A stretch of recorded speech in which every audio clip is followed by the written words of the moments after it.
Hello, and welcome. It's good that you're here, settling down at the end of a long day. Perhaps you're tired. Perhaps your mind is still turning over the small worries and tasks that filled your hours. That's all right. You don't need to do anything now.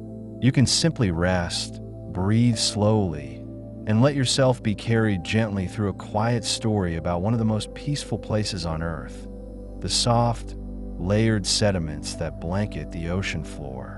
If you'd like to stay with me through more of these calming journeys into science, you're welcome to follow along. But there's no pressure. Right now, all that matters is that you're comfortable, that your breathing is slow, and that you allow yourself to drift into this world of gentle facts and soothing truths.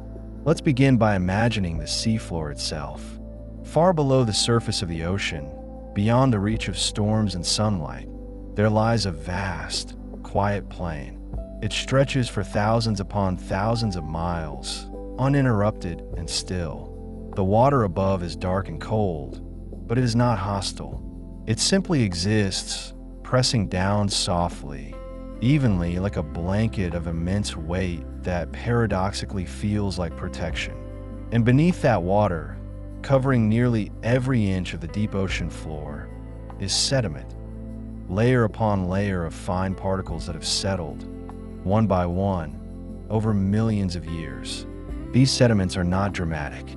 They do not crash or explode into being. They arrive quietly, almost invisibly, drifting down through the water column like snow falling through a winter sky. Scientists call this process marine snow, and the name is perfect. If you could somehow sit on the seafloor and look up, you would see countless tiny particles descending in slow motion. Flakes of organic matter, microscopic shells, dust from distant continents, all tumbling gently downward in the stillness. Each particle is small. A single grain might measure only a few micrometers across, far too small to see with the naked eye. And yet, over time, these grains accumulate. One settles, then another, then 1,000 more, then 1,000,000. Days pass, then years, then centuries. The particles keep falling, keep gathering, keep building, and slowly, imperceptibly, the seafloor rises. Not quickly, never quickly. In many parts of the deep ocean, sediment accumulates at a rate of only 1 centimeter every 1,000 years. Imagine that, a single centimeter, the width of your fingernail, taking a millennium to form. This is the pace of the deep sea. This is the rhythm of geologic time. And there is something profoundly calming about it. In a world that often feels too fast, too loud, too demanding, the seafloor reminds us that not everything rushes. Some things simply wait and settle and grow in their own time. The sediments are made of many different materials, and each tells a story. Some particles are the remains of tiny organisms, plankton that lived their brief lives in the sunlit surface waters and then died, their shells sinking slowly to the bottom. These shells are often made of calcium carbonate or silica, minerals that the organisms extracted from seawater to build their protective casings. When you hold a handful of deep-sea sediment, you are holding the remnants of billions of lives, each one microscopic, each one part of an ancient community that once drifted in the open ocean. Other particles come from the land. Wind carries dust from deserts and plains out over the ocean, where it eventually falls into the water and sinks. Rivers deliver fine clays and silts, the ground-up remnants of mountains and valleys, washed down through watersheds and carried far from shore. Even volcanic eruptions contribute, sending ash high into the atmosphere, where it spreads across vast distances before settling, grain by grain, onto the seafloor. Every source adds its own character, its own texture, its own story to the growing layers below. And then there are the particles that come from space. Cosmic dust, the fine debris of asteroids and comets, constantly rains down on Earth. Most of it is so small that it drifts gently through the atmosphere and lands without fanfare. Some of it falls on land, some on the ocean, The grains that land in the sea eventually sink and become part of the sediment. So when you think of the seafloor, remember, you are thinking of a place that holds not just the history of the ocean, not just the history of the continents, but the history of the solar system itself. The layers of sediment are like pages in a book. Each layer represents a span of time, and within that layer are clues about what the world was like when it formed. Scientists can drill down into the seafloor, extracting long cores of sediment, and then read those cores like a chronicle. A layer rich in the shells of warm water plankton suggests a time when the ocean was warmer. A layer with more dust might indicate a period of intense volcanic activity or widespread drought on land. A thin band of unusual minerals could mark the aftermath of an asteroid impact, or a shift in ocean currents, or the onset of an ice age. This is one of the reasons seafloor sediments are so valuable to science. They are archives, repositories of information that go back millions of years. And because the deep ocean is so stable, so undisturbed by the chaos of the surface world, these archives are remarkably well preserved. The layers remain distinct, stacked neatly one atop the other, waiting to be discovered and interpreted. But beyond their scientific value, there is something deeply soothing about the very existence of these layers. They remind us that the Earth keeps its own records. Even when we forget, even when human memory fades, the planet remembers. Every shift in climate, every bloom of life, every whisper of change is written into the sediment, quietly, patiently, without judgment. Let's think about the texture of these sediments for a moment. If you could reach down and touch the surface of the deep sea floor, what would you feel? In many places, the sediment is extraordinarily fine, soft, almost like flour or talcum powder. It has been ground down by time and pressure, sorted by the slow currents, until only the smallest particles remain. Your hand would sink into it slightly, leaving a gentle impression. There would be no roughness, no sharp edges, just softness. In other areas, the sediment might be slightly coarser, mixed with tiny shells or fragments of mineral grains. But even then, it would not be harsh. The ocean has a way of smoothing things, of wearing away the rough and leaving only the smooth. Everything that reaches the seafloor has already traveled a long distance, tumbling and drifting through the water, and by the time it arrives, it has been gentled by the journey. The color of the sediment varies depending on its composition. In some regions, it is a pale cream or white, rich in the calcium carbonate shells of foraminifera and coccolithophores, tiny organisms that thrive in the sunlit surface waters. In other places, it is a soft brown or gray, colored by clays and silts from the continents. In the deepest parts of the ocean, where the water pressure is so great that calcium carbonate dissolves before it can accumulate, the sediment is often a deep red or brown, stained by iron and manganese oxides. This is called red clay, and it accumulates even more slowly than other types of sediment, sometimes less than a millimeter every 1,000 years. Imagine that pace. Imagine a place where change is so slow that a single human lifetime would not be enough to see any difference at all. You could visit the same spot on the seafloor as a child and return as an old person, and the surface would look exactly the same. The sediment would have risen by a fraction of a millimeter, perhaps, but nothing you could perceive. This is the realm of deep time, where the measures that matter are not days or years, but epochs and eras. The organisms that contribute to seafloor sediments are often beautiful, even though they are invisible to the naked eye. Foraminifera, for example, are single-cell creatures that build intricate shells from calcium carbonate. Under a microscope, these shells reveal astonishing architecture, spirals and chambers and delicate perforations, each species with its own design. Some look like tiny coiled snails. Others resemble miniature vases or beads. When these organisms die, their shells drift down and become part of the sediment, adding to the growing layers. Coccolithophores are even smaller. These are algae, photosynthetic organisms that live in the sunlit upper ocean. Each cell is surrounded by tiny plates called coccoliths, made of calcium carbonate and shaped like intricate shields or flowers. When the algae die, the coccoliths detach and sink. Over time, vast numbers of them accumulate on the seafloor, forming a type of sediment called calcareous ooze. The word ooze might sound unpleasant, but it simply refers to sediment that is rich in the remains of these microscopic organisms. And there is nothing unpleasant about it. It is soft, pale, and full of the quiet beauty of countless tiny lives. Diatoms contribute to another type of ooze, called siliceous ooze. Diatoms are algae that build their cell walls from silica, the same material that makes up glass. Their shapes are astonishingly diverse. Some look like pillboxes, others like stars or chains or delicate lacework. When diatoms die, their silica shells sink and accumulate in certain regions of the ocean, particularly in cold, nutrient-rich waters where diatoms thrive. The resulting sediment is fine and light-colored, and it holds within it the record of ancient blooms and seasons of abundance.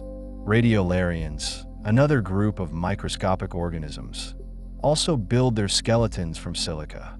These creatures are more complex than diatoms, with intricate, lattice-like structures that look almost like tiny sculptures. They live in the open ocean, drifting with the currents, and when they die, they too contribute to the siliceous ooze. Under a microscope, a sample of this sediment looks like a treasure chest of geometric forms, spheres and cones and branching spines, each one a testament to the creativity of evolution. The process by which these particles fall through the water column is slow and graceful. A single shell or grain might take weeks or even months to reach the bottom, depending on its size and density and the depth of the water. Along the way, it might be nudged by currents, carried horizontally for miles before finally settling. Some particles clump together, forming larger aggregates that fall more quickly. Others remain solitary, drifting alone through the dark. As the particles fall, they pass through different layers of the ocean, each with its own temperature, chemistry, and community of life. They pass through the sunlit zone, where photosynthesis happens and life is abundant. They pass through the twilight zone, where the light fades and the water grows cold. They pass through the midnight zone, where no sunlight penetrates at all, and the only illumination comes from the bioluminescent flashes of deep-sea creatures. And finally, they reach the abyssal zone, the deep, cold, quiet realm where the seafloor waits. Once a particle reaches the bottom, it becomes part of the sediment. But the story does not end there. The sediment is not a dead, inert layer. It is home to a community of organisms, bacteria, worms, crustaceans, and other creatures that burrow through the soft substrate, feeding on organic matter and reworking the sediment as they go. This process is called bioturbation, and it is one of the ways the seafloor remains dynamic, even in its stillness. Bioturbation mixes the layers slightly, blurring the sharp boundaries between them, but it does not erase the record. The overall pattern remains. The broad strokes of history, the shifts in climate and chemistry and life, are still visible in the cores that scientists extract. And in some places, where the conditions are just right, the layers remain remarkably undisturbed, preserving a nearly perfect record of the past. The weight of the overlying water plays an important role in shaping the sediment. At great depths, the pressure is immense, hundreds of times greater than the pressure at the surface. This pressure compacts the sediment, squeezing out water and bringing the particles closer together. Over time, this compaction can turn soft sediment into rock, a process called lithification. The sedimentary rocks that form in this way, limestone, shale, chert, are some of the most common rocks on Earth. Many of the rocks you see on land today were once seafloor sediments. lifted up by the slow movements of tectonic plates and exposed to the air. This is one of the profound cycles of the Earth. Sediment accumulates on the seafloor. It is buried and compacted and turned into rock. The rock is uplifted and exposed. It is weathered and eroded, broken down into particles that are carried by rivers back to the sea. And the cycle begins again. It is a loop that has been running for billions of years, and it will continue for billions more. There is a deep reassurance in this continuity, a reminder that the Earth is patient and enduring, that it has rhythms far older and deeper than any human concern. The deep ocean is one of the most stable environments on Earth. The temperature varies little. In most places, it hovers just a few degrees above freezing year-round. There are no seasons in the deep sea, no storms, no droughts, no sudden changes. The water is dark and still. The currents are slow and steady. And because of this stability, the sediments that form there are remarkably consistent. They accumulate at a steady pace, layer by layer, recording the passage of time with metronomic regularity. This makes them ideal for studying long-term changes in the Earth's climate. By analyzing the chemistry of the shells and the sediment, scientists can reconstruct past ocean temperatures. By counting the layers, they can establish timelines. By examining the types of organisms present, they can infer changes in ocean circulation, nutrient availability, and even atmospheric composition. The seafloor sediments are a window into the past, and they have taught us much of what we know about the history of our planet. But you don't need to be a scientist to appreciate them. You can simply think of them as they are, a quiet, patient accumulation of the world's history, resting softly on the bottom of the sea. Every grain is a piece of a story. Every layer is a chapter, and together, they form a narrative that spans millions of years, written in the language of geology and time. There is a particular kind of peace in contemplating such vast timescales. Our own lives are so brief, so filled with urgency and change. But the seafloor reminds us that not everything operates on our scale. Some things unfold slowly, gradually, without haste. And there is beauty in that slowness, a kind of grace that comes from simply allowing time to pass, allowing processes to unfold in their own rhythm. The seafloor is also a place of immense quiet. Sound travels well in water, but the deep ocean is far from the noise of the surface. There are no waves crashing, no wind howling, no human activity. The only sounds are the occasional calls of deep-sea creatures, the faint hum of distant currents, and the soft settling of sediment. A sound so faint that it is more felt than heard, a whisper of particles touching down on the seabed. If you could somehow sit on the seafloor and listen, you would hear almost nothing. And in that silence, you might find a kind of rest that is hard to come by in the world above. A rest that comes not from the absence of thought, but from the presence of something so much larger and older than yourself that your own worries seem to dissolve into it, like a single grain of sand disappearing into an endless plain. The sediments also hold traces of life that are no longer with us. Fossils of ancient organisms, preserved in the layers, tell us about ecosystems that existed millions of years ago. Some of these organisms are the ancestors of species that still live today. Others belong to lineages that have gone extinct, leaving no descendants. But their shells remain locked in the sediment, evidence that they once lived, once thrived, once contributed to the great web of life that spans the ocean. There is something humbling and comforting about this. It reminds us that life is resilient, that it adapts and persists even through great changes. It also reminds us that extinction is natural, that species come and go, that the Earth has seen countless forms of life rise and fall over its long history. We are part of that history, part of that great unfolding story. And when our time is done, we too will leave traces, marks in the sediment of time. The chemistry of the ocean influences what kinds of sediment form, and where.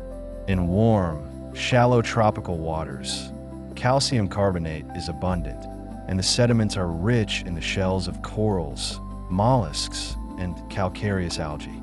In the deep ocean, where the water is cold and the pressure is high, calcium carbonate can dissolve. There is a depth called the carbonate compensation depth, below which calcium carbonate does not accumulate. Instead, the sediments are dominated by silica and clay. This depth varies depending on the ocean basin and the chemistry of the water, but it is typically around 4 to 5 kilometers below the surface. This means that the deepest parts of the ocean have a different kind of sediment than the shallower regions. The trenches and abyssal plains are covered in red clay and siliceous ooze, while the mid-ocean ridges and continental slopes are more likely to have calcareous sediments. Each region has its own character, its own texture, its own story. The movement of tectonic plates also affects the distribution of sediments. As the seafloor spreads at mid-ocean ridges, new crust is formed and sediment begins to accumulate on it. Over time, as the crust moves away from the ridge, the sediment layer grows thicker. The oldest parts of the seafloor, farthest from the ridges, have the thickest sediment layers, sometimes several kilometers thick. Eventually, the seafloor reaches a subduction zone, where one tectonic plate slides beneath another. The sediment is either scraped off and added to the edge of the overriding plate, or it is carried down into the mantle, where it melts and is recycled back into the Earth's interior.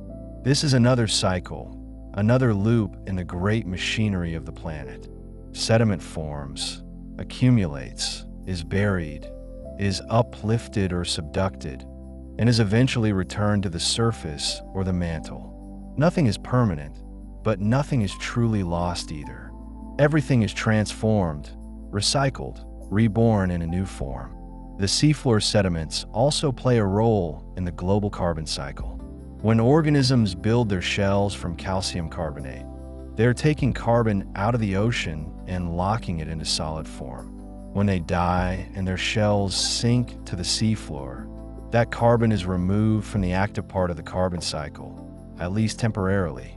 Over millions of years, vast amounts of carbon are stored in seafloor sediments.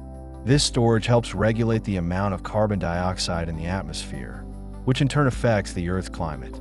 In this way, the quiet accumulation of sediment on the seafloor is connected to the air we breathe, the temperature of the planet, the stability of the climate. It is a reminder that everything is connected, that even the most remote and hidden parts of the Earth play a role in the systems that sustain life. There is a type of sediment called turbidite that forms in a different way. Turbidites are the result of underwater avalanches, called turbidity currents, that rush down the continental slopes and deposit thick layers of sediment in the deep ocean basins.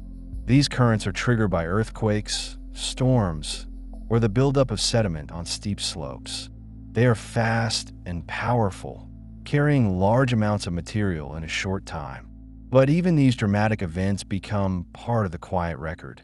The turbidite layers are distinct in the sediment cores, marked by their coarser texture and sharp boundaries, and they tell the story of moments when the deep sea was briefly disturbed before returning to its usual calm.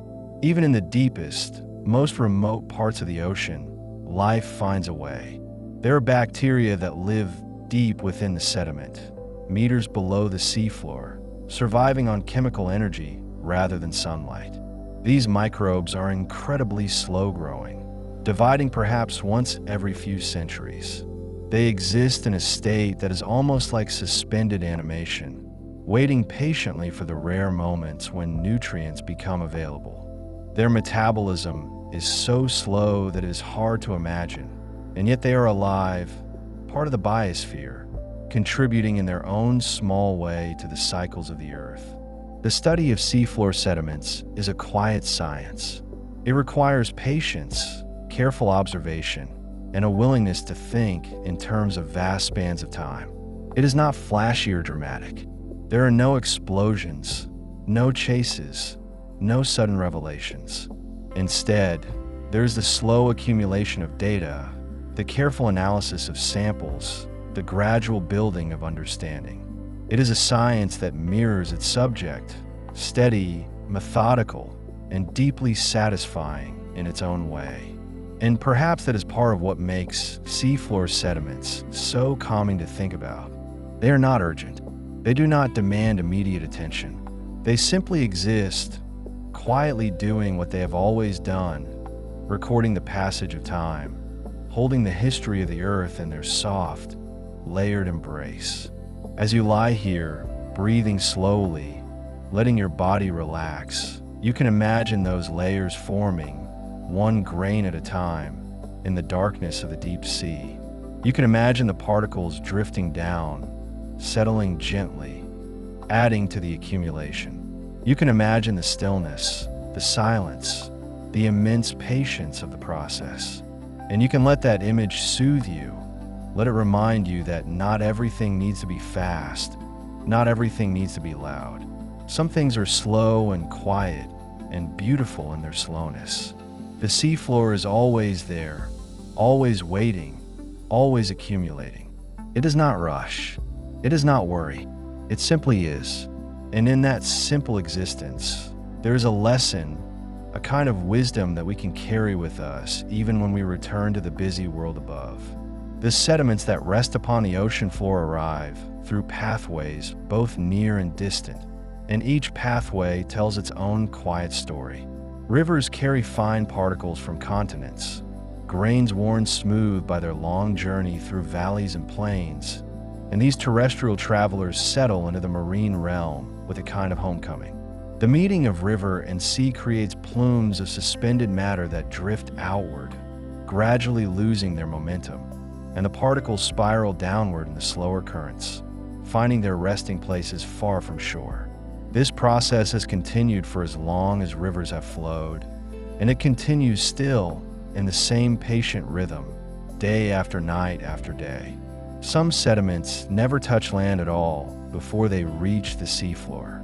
Volcanic islands release fine ash into the atmosphere during eruptions, and these glassy fragments ride the winds across entire ocean basins before settling onto the water surface. Once there, they begin their descent, joining the marine snow in its endless fall. The ash layers become markers in the sediment record, thin bands of volcanic glass that geologists can trace across thousands of miles, connecting distant cores through single explosive moments frozen in time. These layers help us understand not only the volcanoes themselves, but also the winds and currents that distributed their gifts across the world. Wind carries more than volcanic ash across the oceans. Dust from deserts travels on high-altitude currents, crossing seas and continents, and eventually descends onto the water far from any shore.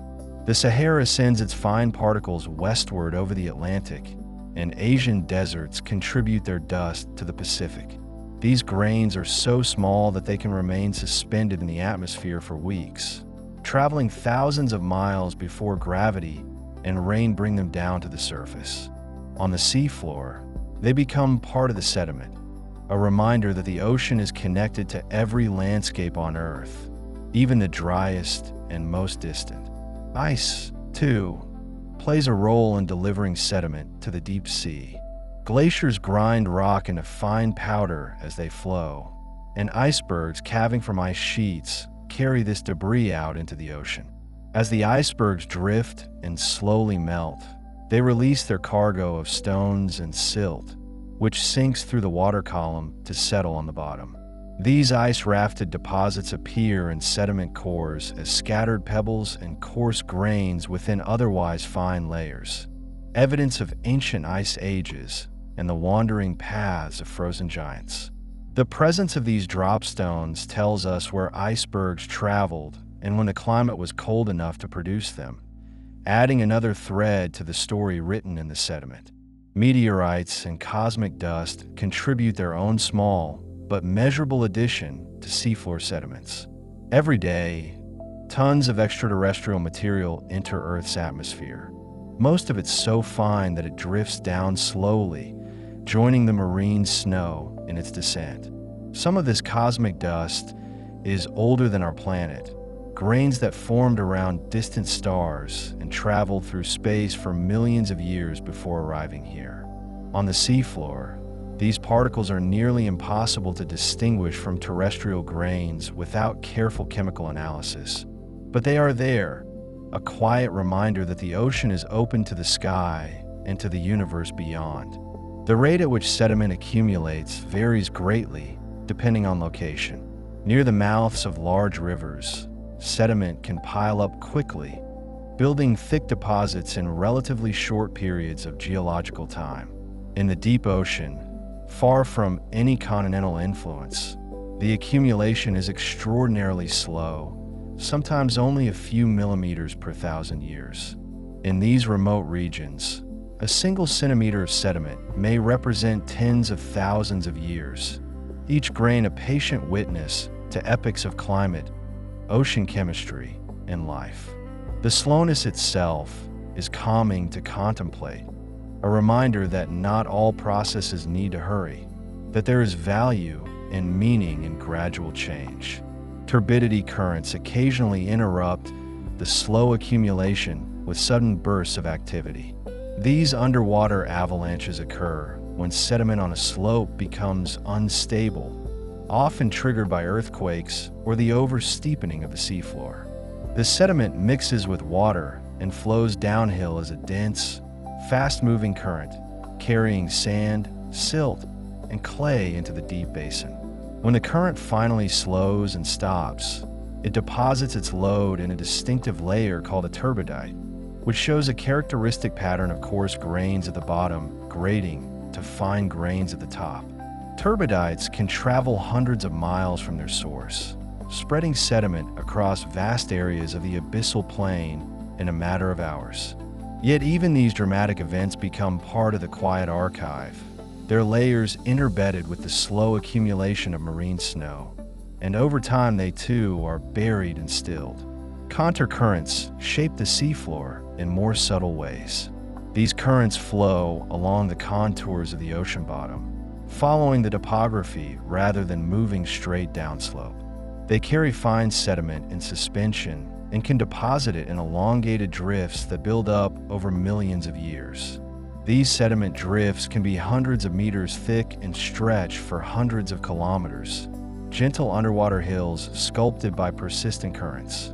The currents sort the sediment as they move it, winnowing away the finest particles and leaving behind slightly coarser material, creating layers with subtle variations in grain size.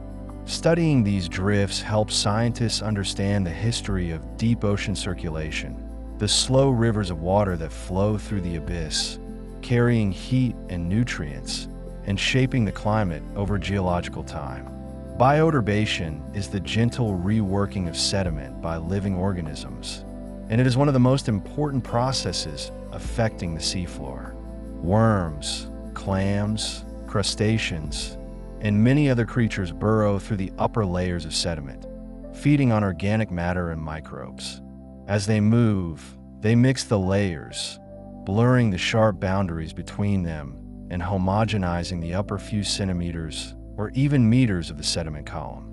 This mixing is slow and continuous, a kind of biological stirring that softens the sedimentary record. In some places, bioturbation is so intense that individual layers are completely destroyed, leaving only a mottled, mixed texture. In other places, where oxygen is scarce and few organisms can survive, the layers remain pristine, each one sharply defined, a perfect archive of deposition. The color of seafloor sediment can tell us much about its composition and the conditions under which it formed. Red and brown sediments often indicate the presence of iron oxides, which form in well-oxygenated waters. Green and gray sediments may contain iron in a reduced form, suggesting lower oxygen levels or the presence of organic matter. Black sediments are often rich in organic carbon and sulfides, indicating anoxic conditions where little oxygen reaches the sediment. White or pale sediments are usually rich in calcium carbonate from the shells of plankton. These colors are subtle, often muted, but they provide important clues about the chemistry of the ocean and the seafloor, and they add a quiet beauty to the cores that scientists retrieve from the deep. Sediment cores are cylindrical samples extracted from the seafloor, and they are among the most valuable tools for understanding Earth's history. A coring device is lowered from a ship on a long cable, and when it reaches the bottom, it is driven into the sediment, capturing a vertical slice of the layers. When the core is brought back to the surface, it contains a timeline, with the youngest sediment at the top and progressively older layers below. Scientists split the cores lengthwise, examine them, measure their properties, and sample them for detailed analysis. Each core is a small window into the past, and by studying cores from many locations, researchers can reconstruct ocean conditions, climate changes, and biological evolution over millions of years. Some sediment cores extend back tens of millions of years, capturing events from long before humans existed. The Paleocene thermal maximum, a period of rapid warming about 56 million years ago, is recorded in sediment cores as a layer with distinctive chemical signatures and changes in the types of fossils present. The extinction of the dinosaurs 66 million years ago left a thin layer enriched in iridium, an element rare on Earth, but common in asteroids, marking the impact that changed the course of life. These layers are thin, sometimes only a few centimeters, but they represent turning points in Earth's history, moments when the planet shifted from one state to another. Finding them in sediment cores is like discovering a bookmark in the great volume of geological time.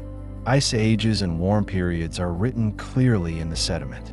During ice ages, more water is locked up in glaciers, so the ocean becomes slightly saltier and its isotopic composition changes. Plankton living in the surface waters incorporate these isotopic signals into their shells, and when they die and sink, they carry the signal to the seafloor. By measuring the ratios of oxygen isotopes in fossil shells from sediment cores, scientists can reconstruct the history of ice volume and ocean temperature over the past several million years. The pattern that emerges is one of regular cycles, ice ages alternating with warmer interglacial periods, driven by slow changes in Earth's orbit. These cycles are called Milankovitch cycles, and they reveal the profound connection between the geometry of Earth's path around the sun and the climate at the surface. The sediment layers also record changes in ocean circulation. When deep currents shift, they bring different water masses to the seafloor, and these water masses have different temperatures, oxygen levels, and nutrient contents. The organisms living on and in the sediment respond to these changes, and their remains reflect the new conditions. By studying the distribution of different species in sediment cores, scientists can infer where currents flowed in the past and how their strength and direction change over time. This information is crucial for understanding how the ocean transports heat around the planet and how it has responded to past climate changes, offering insights that help us anticipate future shifts. Magnetic minerals and seafloor sediment preserve a record of Earth's magnetic field. As magnetic grains settle through the water, they align with the planet's magnetic field, and once they are buried and locked in place, they retain that orientation. Earth's magnetic field reverses polarity at irregular intervals, with the north and south magnetic poles switching places. These reversals are recorded in the sediment as layers with opposite magnetic orientations, creating a pattern that can be traced around the world. By correlating these magnetic reversals with other dating methods, scientists have constructed a detailed magnetic timescale that helps them determine the age of sediment layers and correlate cores from different ocean basins. The reversals themselves are reminders of the dynamic nature of Earth's interior, where currents of molten iron generate the magnetic field that shields us from cosmic radiation. Sediments near hydrothermal vents have their own unique character.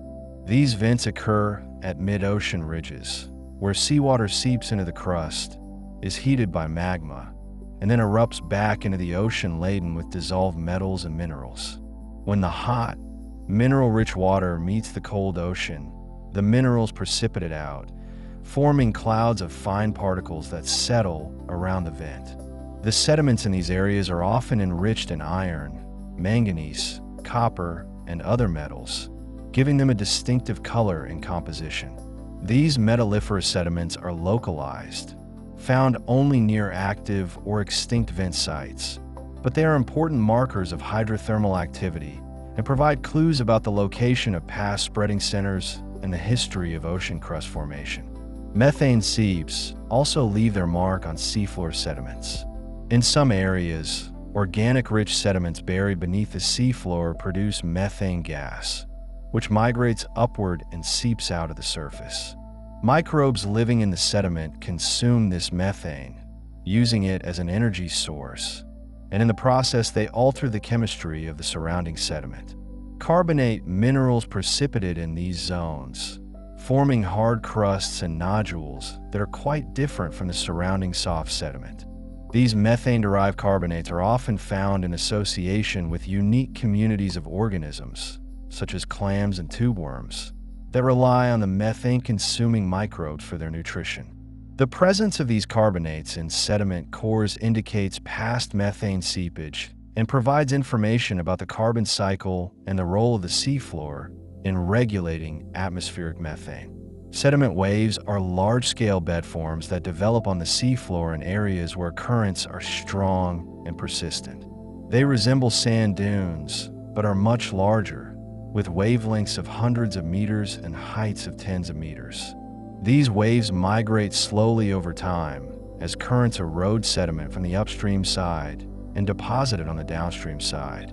The internal structure of sediment waves shows cross-bedding and other features that record the direction and strength of the currents that form them. Studying sediment waves helps scientists understand the dynamics of deep ocean currents and how they have changed over time, adding another dimension to the story of sediment transport and deposition.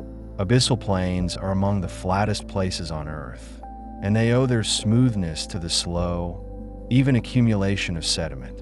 Over millions of years, sediment has filled in the irregularities of the underlying volcanic crust, burying the rough topography beneath a blanket of fine particles. The result is a vast, nearly featureless plain, stretching for hundreds or even thousands of miles, with slopes so gentle that they are almost imperceptible. Standing on an abyssal plain, if such a thing were possible, you would see a flat horizon in every direction, a landscape of profound stillness and uniformity. These plains cover large portions of the ocean floor, and they are among the quietest and most remote environments on the planet. Hemipelagic sediments are a mixture of materials from different sources, combining the fine particles of marine snow with terrigenous input from continents. They are found in areas that are not too close to shore, but not too far away, in the transition zone between the continental margin and the deep ocean. Hemipelagic sediments accumulate at moderate rates, faster than purely pelagic sediments, but slower than nearshore deposits. They often contain a diverse assemblage of fossils, minerals, and organic matter, reflecting the multiple processes and sources that contribute to their formation.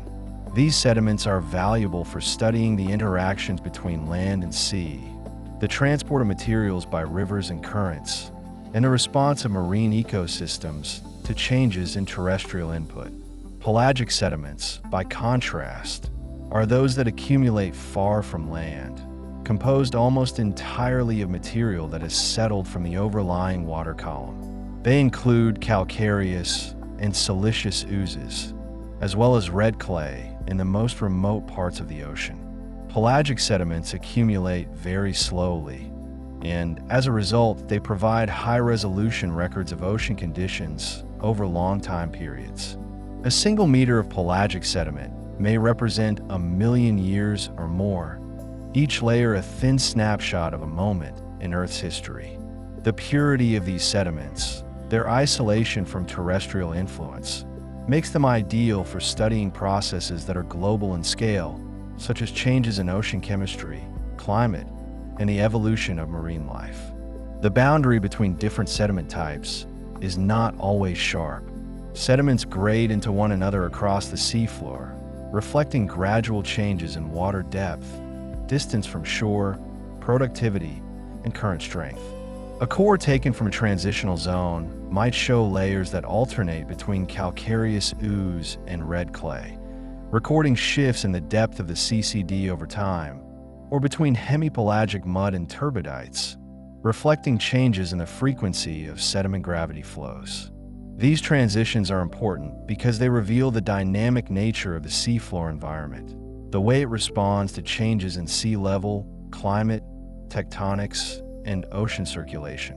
Sediment compaction is a slow process that occurs as layers are buried beneath the weight of overlying material. The pressure squeezes water out of the pore spaces between grains, reducing the volume of the sediment and increasing its density. Over time, compaction can reduce the thickness of a sediment layer by half or more. This process is gradual and continuous, and it affects the physical properties of the sediment, making it firmer and less porous with depth. Compaction is one of the first steps in the transformation of soft sediment into sedimentary rock, a process called lithification that can take millions of years. Diagenesis refers to all the chemical and physical changes that occur in sediment after it is deposited, but before it becomes fully lithified rock. These changes include compaction, the precipitation of new minerals in pore spaces, the dissolution of unstable minerals, and the alteration of organic matter. Diagenesis is driven by the conditions within the sediment, including temperature, pressure, and the chemistry of the pore water. Microbes play a key role in early diagenesis, breaking down organic matter and altering the chemistry of the sediment. The products of diagenesis can include authigenic minerals, such as pyrite and phosphate nodules, which form in place within the sediment and add to its complexity. Pore water is the water trapped between sediment grains, and it is a dynamic medium where many chemical reactions occur. As organic matter decomposes, it releases nutrients and alters the pH and redox conditions of the pore water. These changes drive the dissolution and precipitation of minerals, the cycling of elements, and the activity of microbial communities. By extracting and analyzing pore water from sediment cores, scientists can study these processes and gain insights into the biogeochemical cycles that operate within the seafloor. Pore water chemistry can also provide information about the history of the sediment, such as past changes in bottom water composition or the migration of fluids through the sediment column. The deep biosphere is the community of microbes that live within seafloor sediments, sometimes extending hundreds of meters or even kilometers below the surface. These organisms survive in conditions that seem inhospitable, with little oxygen, high pressure, and scarce nutrients.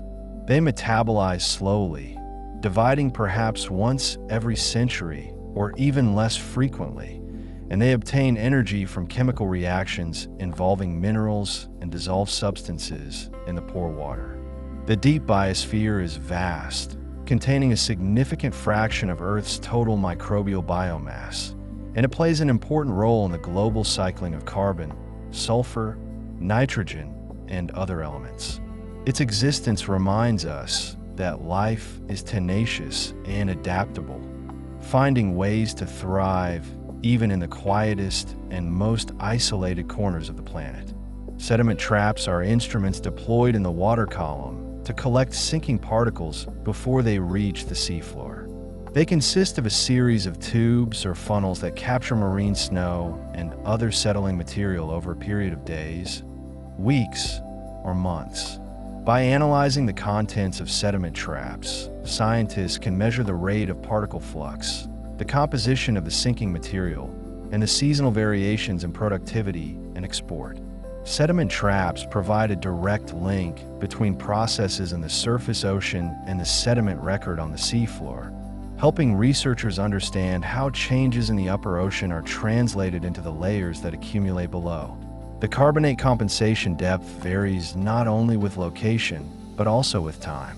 During periods when the ocean is more acidic, the CCD rises, and carbonate sediments dissolve at shallower depths.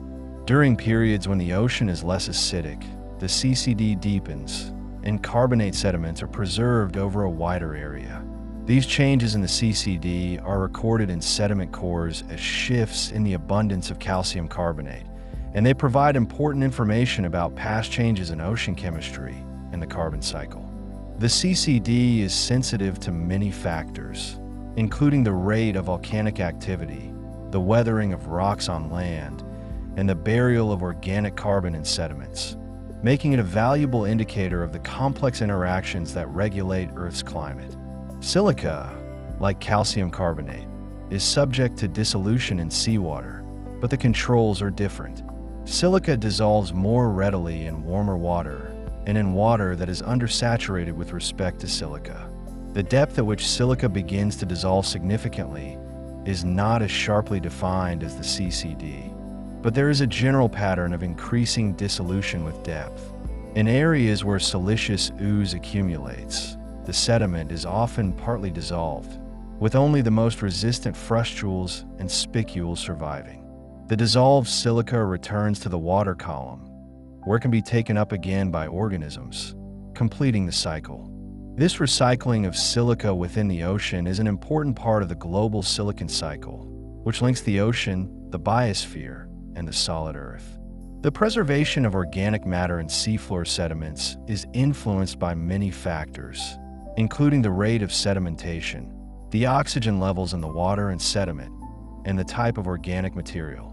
In areas where sedimentation is rapid and oxygen is scarce, organic matter can be buried quickly before it is fully decomposed, leading to the formation of organic-rich sediments. These sediments are often dark in color and can contain high concentrations of carbon. Over geological time, such sediments can be transformed into source rocks for oil and gas, though this requires burial to great depths and exposure to high temperatures. The organic matter in seafloor sediments is also a valuable archive of past productivity and ocean conditions, and scientists analyze it to reconstruct the history of marine ecosystems and the carbon cycle. Foraminifera are among the most important fossils in seafloor sediments. These single-celled organisms build shells from calcium carbonate, and they are abundant in many parts of the ocean. There are two main groups: planktonic foraminifera, which live in the surface waters, and benthic foraminifera, which live on or in the seafloor. Both groups leave behind their shells when they die, and these shells accumulate in the sediment.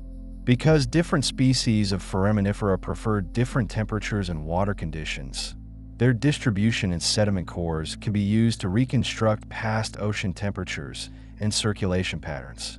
The shells also contain chemical signals, such as oxygen and carbon isotopes, that provide additional information about the environment in which they lived. Coccolithophores are another group of plankton that contribute to seafloor sediments. These microscopic algae are covered with tiny plates of calcium carbonate called coccoliths, which are shed throughout the organism's life and released when it dies. Coccoliths are extremely small, often only a few micrometers across, but they are produced in enormous numbers, and they are a major component of calcareous ooze. Under a microscope, coccoliths are beautiful and intricate, with delicate structures that vary from species to species. Their abundance and diversity in sediment cores provide information about past ocean productivity, temperature, and chemistry, and they are an important part of the fossil record. Radiolarians are planktonic protists that build intricate skeletons from silica. These skeletons are often spherical or conical, with elaborate lattices and spines that give them a striking appearance. Radiolarians are found throughout the world's oceans, and they are particularly abundant in areas of high productivity. Their skeletons accumulate in siliceous ooze, and they are an important component of the sediment in many parts of the deep ocean. Like foraminifera and coccoliths, radiolarians can be used to date sediment layers and reconstruct past ocean conditions. Their diversity and abundance make them valuable tools for understanding the history of marine ecosystems and the evolution of life in the ocean. Diatoms are single-celled algae that build shells from silica, and they are among the most productive organisms in the ocean. They are found in both coastal and open ocean environments, and they are particularly abundant in cold, nutrient-rich waters. Diatom frustules are often beautifully ornamented, with patterns of pores and ridges that are unique to each species. When diatoms die, their frustules sink and accumulate on the seafloor, forming diatomaceous ooze in some areas. Diatoms are important not only for their contribution to seafloor sediments, but also for their role in the carbon cycle. They fix large amounts of carbon dioxide through photosynthesis, and when they sink, they transport that carbon to the deep ocean, helping to regulate atmospheric CO2 levels. Pteropods are small swimming snails that build delicate shells from calcium carbonate. They are found in the surface waters of the ocean, and they are an important part of the planktonic community in some regions. Pteropod shells are thin and fragile, and they are highly susceptible to dissolution in acidic water. As a result, they are rarely preserved in deep-sea sediments, except in areas where the water is well above the CCD. The presence of pteropod shells and sediment cores indicates that the water was relatively shallow, or that ocean chemistry favored carbonate preservation.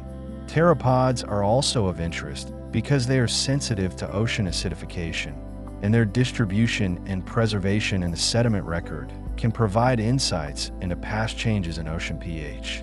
Fish teeth and scales are occasionally found in deep-sea sediments, especially in areas where sedimentation is very slow. These hard parts are resistant to dissolution and can persist on the seafloor long after the soft tissues have decayed. Shark teeth are particularly common, as sharks continuously shed and replace their teeth throughout their lives. The presence of fish remains in sediment cores indicates that fish were present in the overlying waters, and in some cases, the species can be identified, providing information about past marine communities. Fish teeth and scales are rare compared to plankton fossils, but they add to the diversity of the sedimentary record. Whale bones on the seafloor create unique microenvironments that support specialized communities of organisms. When a whale dies and sinks, its carcass provides a concentrated source of organic matter in the otherwise food-poor deep sea. Scavengers quickly consume the soft tissues, but the bones remain, and they are colonized by bacteria that break down the lipids within the bone. These bacteria support communities of worms, clams, and other organisms that are found nowhere else. Over decades, or even centuries, the whale bones are gradually consumed and incorporated into the sediment, leaving behind a small patch of enriched sediment with a distinctive chemistry and fossil assemblage. These whale falls are rare, but they illustrate the importance of episodic events in the deep sea and the way even a single large input of organic matter can have lasting effects on the seafloor. Trace fossils are the preserved evidence of animal activity, such as burrows, tracks, and feeding traces. In seafloor sediments, trace fossils are common and provide valuable information about the behavior and ecology of organisms that may not have left behind any body fossils. A burrow filled with sediment of a different color or texture than the surrounding material creates a trace fossil that can persist for millions of years. By studying the size, shape, and distribution of trace fossils, paleontologists can infer what kinds of organisms were present, how they moved and fed, and how they interacted with their environment. Trace fossils are particularly important in sediments where body fossils are rare or absent, and they add a dynamic dimension to the sedimentary record. The diversity of life recorded in seafloor sediments changes over time, reflecting evolution, extinction, and shifts in ocean conditions. Mass extinctions, such as the one that ended the Cretaceous period, are marked by sudden changes in the fossil assemblage, with many species disappearing and new ones appearing in the layers above. These events are dramatic in the context of geological time, but they unfold slowly from a human perspective, often taking thousands or even millions of years. The recovery after a mass extinction is also recorded in the sediment, as ecosystems gradually rebuild and new species evolve to fill the ecological roles left vacant. Studying these transitions helps scientists understand the resilience of life and the factors that drive evolutionary change. Sediment layers can also record human impacts on the ocean, though these layers are very young in geological terms. The widespread use of fossil fuels has increased the amount of carbon dioxide in the atmosphere, leading to ocean acidification, which affects the preservation of carbonate shells and the health of marine organisms. Plastic particles, heavy metals, and other pollutants are accumulating in seafloor sediments, creating a distinctive marker of the Anthropocene, the proposed new geological epoch defined by human influence. These recent layers are a sobering reminder that the processes shaping the seafloor are not just ancient and remote, but also ongoing and connected to our own actions. Despite these modern changes, the deep ocean remains one of the most stable and least disturbed environments on Earth. The temperature varies little, the currents are slow and steady, and the rain of particles from above continues in much the same way it has for millions of years. This stability is part of what makes seafloor sediments such a valuable archive.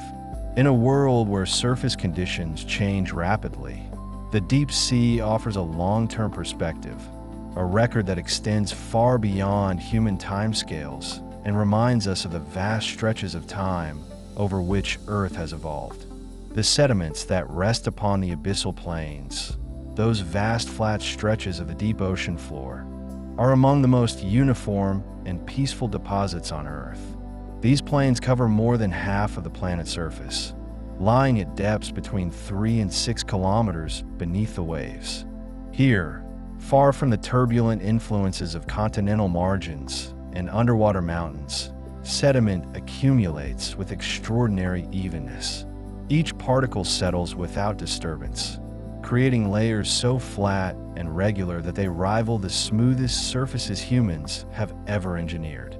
The abyssal plains remind us that nature, given time and distance from disruption, creates perfection through patience alone. The clay minerals that dominate these deep regions arrive from continents thousands of kilometers away, carried by winds and ocean currents on journeys that span years or even decades. These particles are so fine that they remain suspended in seawater for extended periods, drifting through the ocean like thoughts moving slowly through a quiet mind.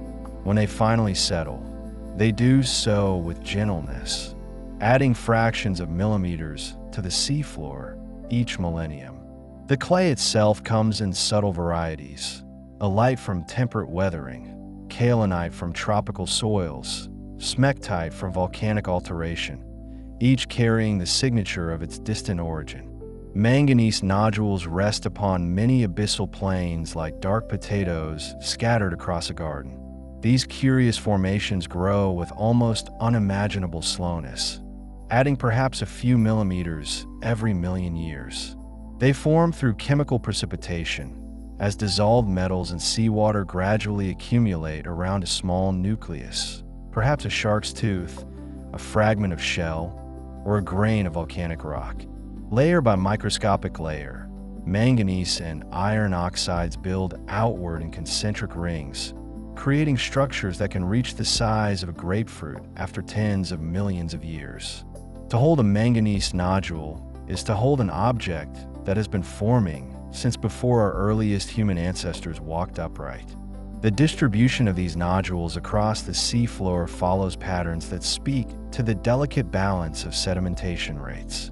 They form most abundantly where biological productivity overhead is low, where the rain of organic matter and shells is sparse enough that the nodules aren't buried by faster accumulating sediments. In regions where marine snow falls more thickly, the nodules become covered and cease their slow growth, preserved beneath younger layers. This inverse relationship between biological richness and nodule formation creates a map of productivity written in metal across the ocean floor. Sediment waves, vast undulations in the seafloor deposits, form where deep currents interact with the bottom over thousands of years. These features can stretch for hundreds of kilometers, with wavelengths of several kilometers and heights of tens of meters. They migrate slowly over time as currents preferentially deposit sediment on one side and erode it from another, creating movement measured in centimeters per century. Standing on such a wave, where possible, you would perceive only flatness. Yet from above, these features reveal the patient, sculpting power of water moving through darkness.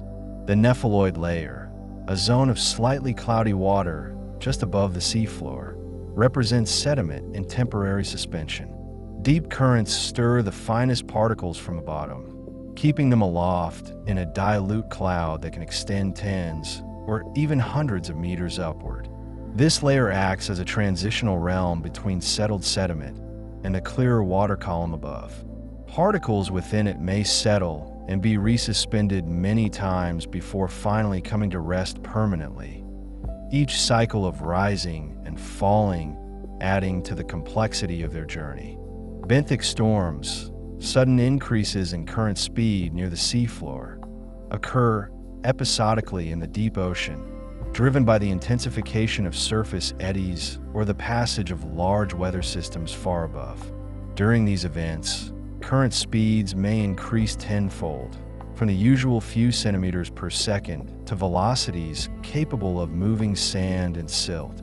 The storms leave subtle signatures in the sediment record, thin layers of coarser material, ripple marks, or erosional surfaces that mark moments of unusual energy in an otherwise tranquil environment.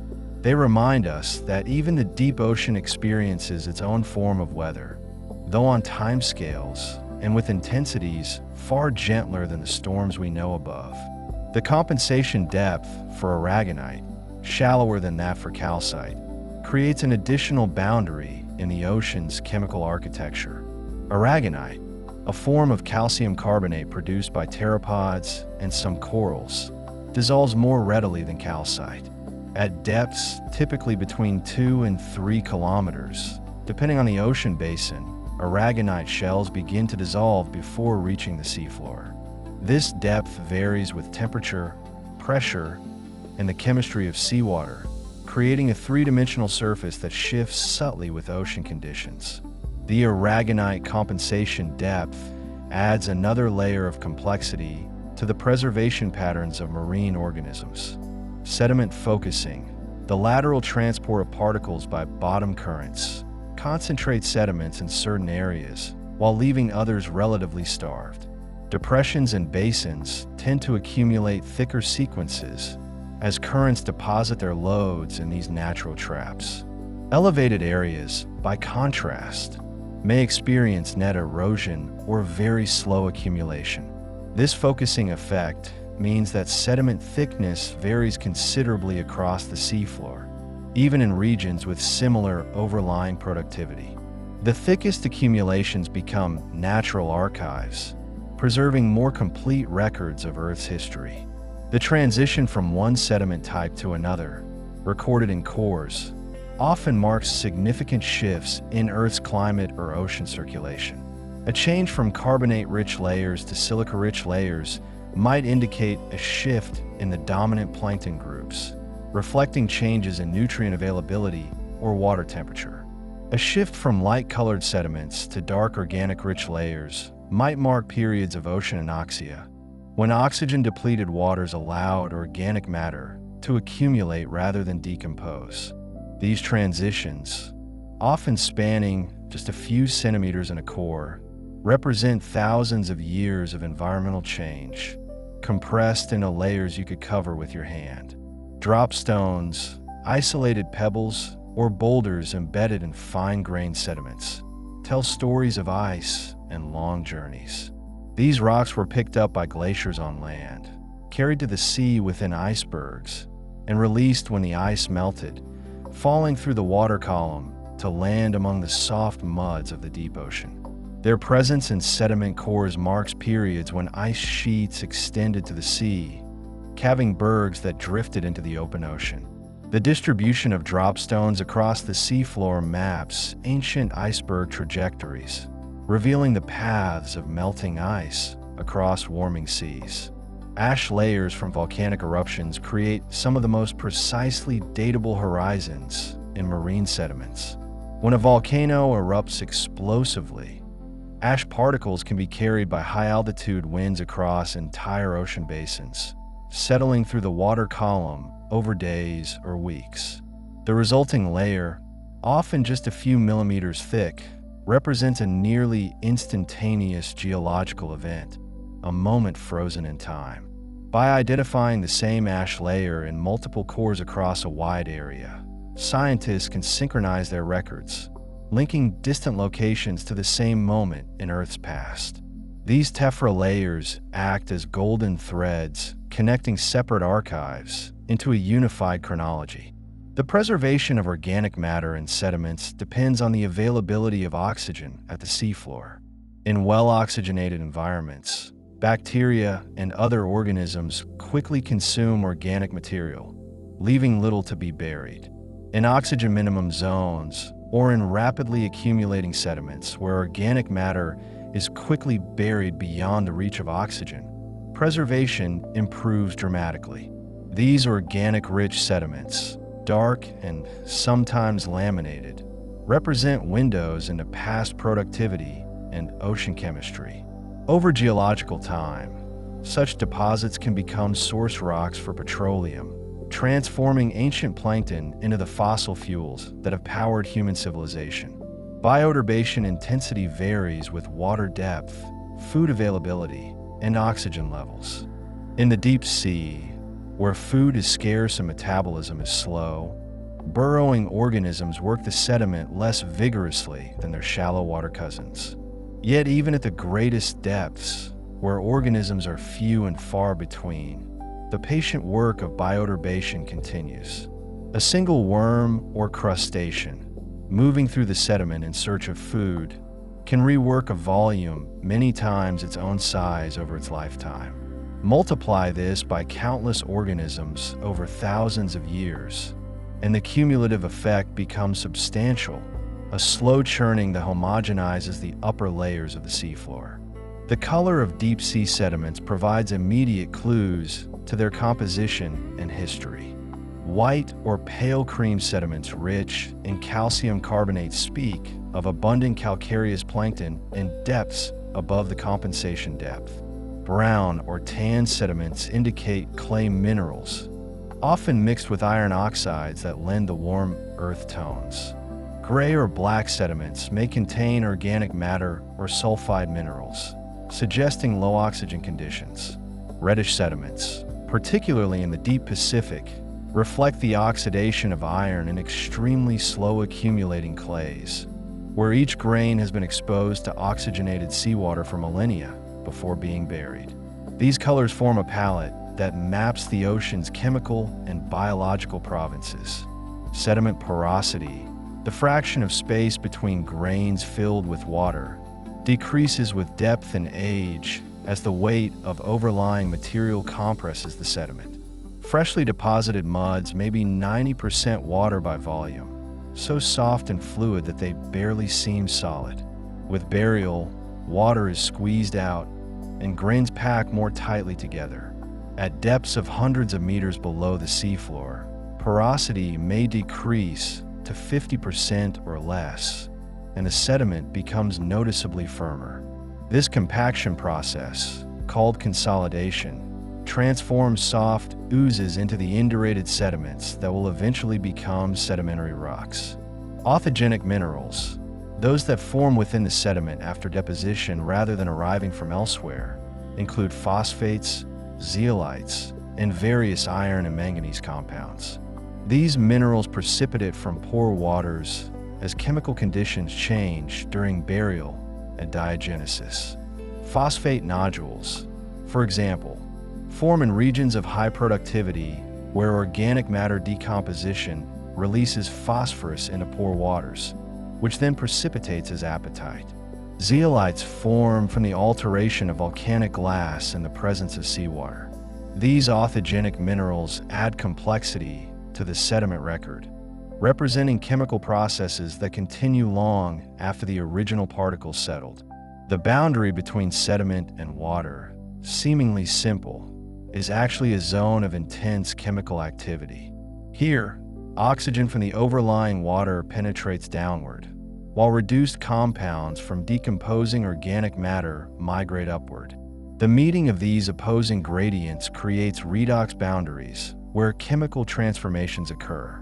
Manganese and iron dissolve in the deeper anoxic sediments, precipitate as oxides when they encounter oxygen, sometimes forming distinct colored bands.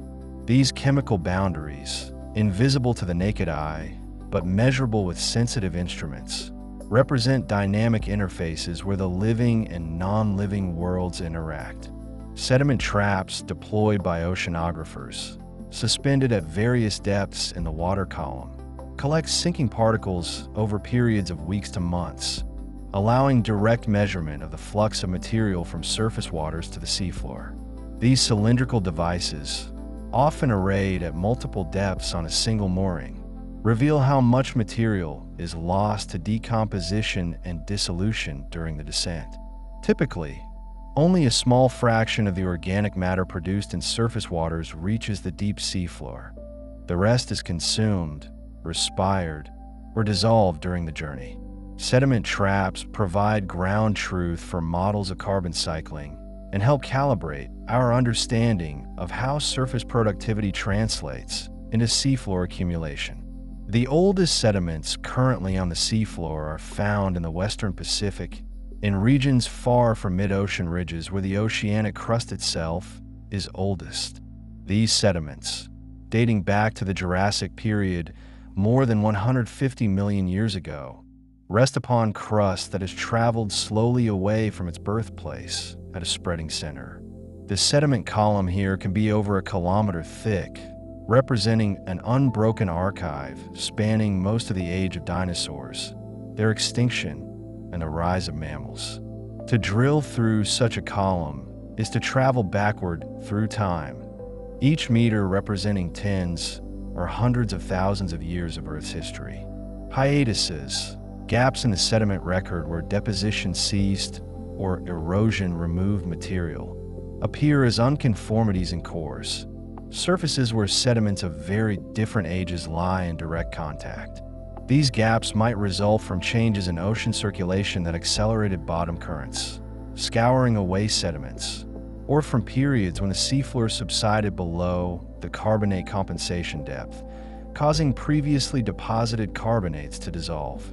Recognizing hiatuses is crucial for interpreting sediment records accurately. What appears as a gradual transition might actually represent a sudden jump across thousands or millions of years.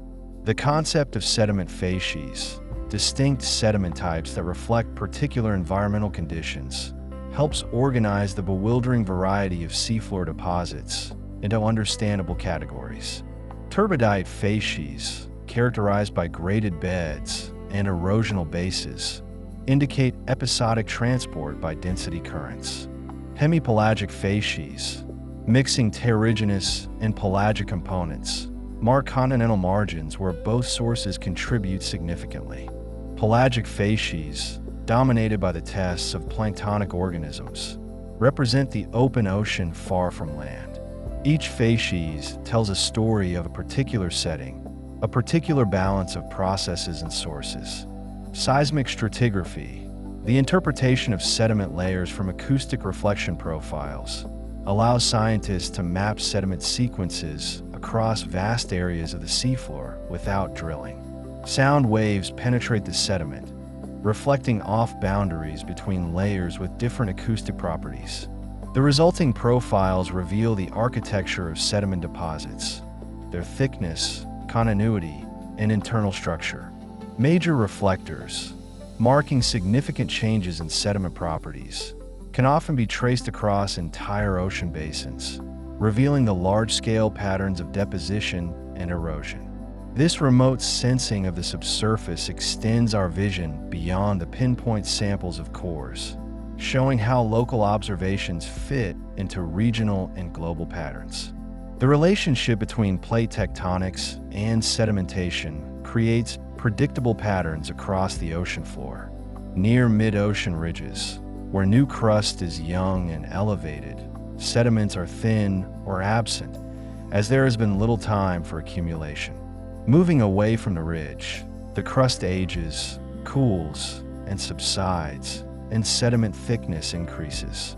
At subduction zones, where oceanic crust descends into the mantle, sediments are scraped off and accreted to the overriding plate or carried down into the deep earth. This conveyor belt of crust and sediment operates on timescales of tens to hundreds of millions of years, constantly recycling the ocean floor. Paleoceanography, the study of ancient oceans, relies heavily on the information preserved in seafloor sediments. By analyzing the chemistry and biology recorded in cores, scientists reconstruct past ocean temperatures, circulation patterns, productivity, and chemistry. These reconstructions reveal that Earth's climate has varied dramatically over geological time, swinging between ice ages and greenhouse periods, between times of vigorous ocean mixing and periods of sluggish circulation. The sediments hold the data needed to understand these changes, providing context for current climate change by showing the full range of natural variability and the mechanisms that drive transitions between climate states. The dissolution of calcium carbonate in deep waters is not instantaneous, but occurs over the residence time of particles at the seafloor surface, which can range from decades to millennia, depending on sedimentation rate. In regions just below the carbonate compensation depth, shells may partially dissolve, becoming frosted and fragile before being buried. The degree of dissolution varies with the carbonate saturation state of bottom waters, which in turn depends on temperature, pressure, and the concentration of dissolved carbon dioxide. As the ocean absorbs more CO2 from the atmosphere, the saturation state decreases, potentially raising the carbonate compensation depth and reducing the area of seafloor where carbonates can be preserved. Siliceous oozes, composed of the opaline shells of diatoms and radiolarians, dominate in regions where surface waters are rich in silica, but carbonate-secreting organisms are less abundant, or where depths exceed the carbonate compensation depth. The Southern Ocean, the North Pacific, and equatorial upwelling zones are the primary domains of siliceous sedimentation today. These oozes have a different texture and appearance than calcareous oozes, often finer-grained and more cohesive, with a slightly gritty feel. The silicate tests, though delicate, can preserve beautifully, their intricate structures visible under magnification, geometric forms of extraordinary complexity constructed by single-celled organisms. The transformation of opaline silica into chert, a hard, dense rock composed of microcrystalline quartz, occurs during diagenesis as sediments are buried and subjected to increasing pressure and temperature. Opal, the hydrated amorphous silica of diatom and radiolarian tests, is metastable and slowly recrystallizes into more stable forms. This process can take millions of years and often results in the formation of chert nodules or layers within the sediment. Ancient cherts, now exposed on land, preserve the remains of marine organisms from hundreds of millions of years ago, their siliceous skeletons transformed into stone but still recognizable. Sediment drifts, large accumulations shaped by persistent bottom currents, can reach thicknesses of several kilometers and extend for hundreds of kilometers along the seafloor. These drifts form on the flanks of underwater obstacles or along the paths of major deep currents, where sediment is deposited preferentially on one side. The Eyrick Drift off Greenland and the Gardar Drift in the North Atlantic are examples of such features, built over millions of years by the southward flow of deep water masses. The sediments within drifts are often well sorted and may show evidence of current activity, subtle layering, grain size variations, and erosional surfaces that record fluctuations in current strength over time.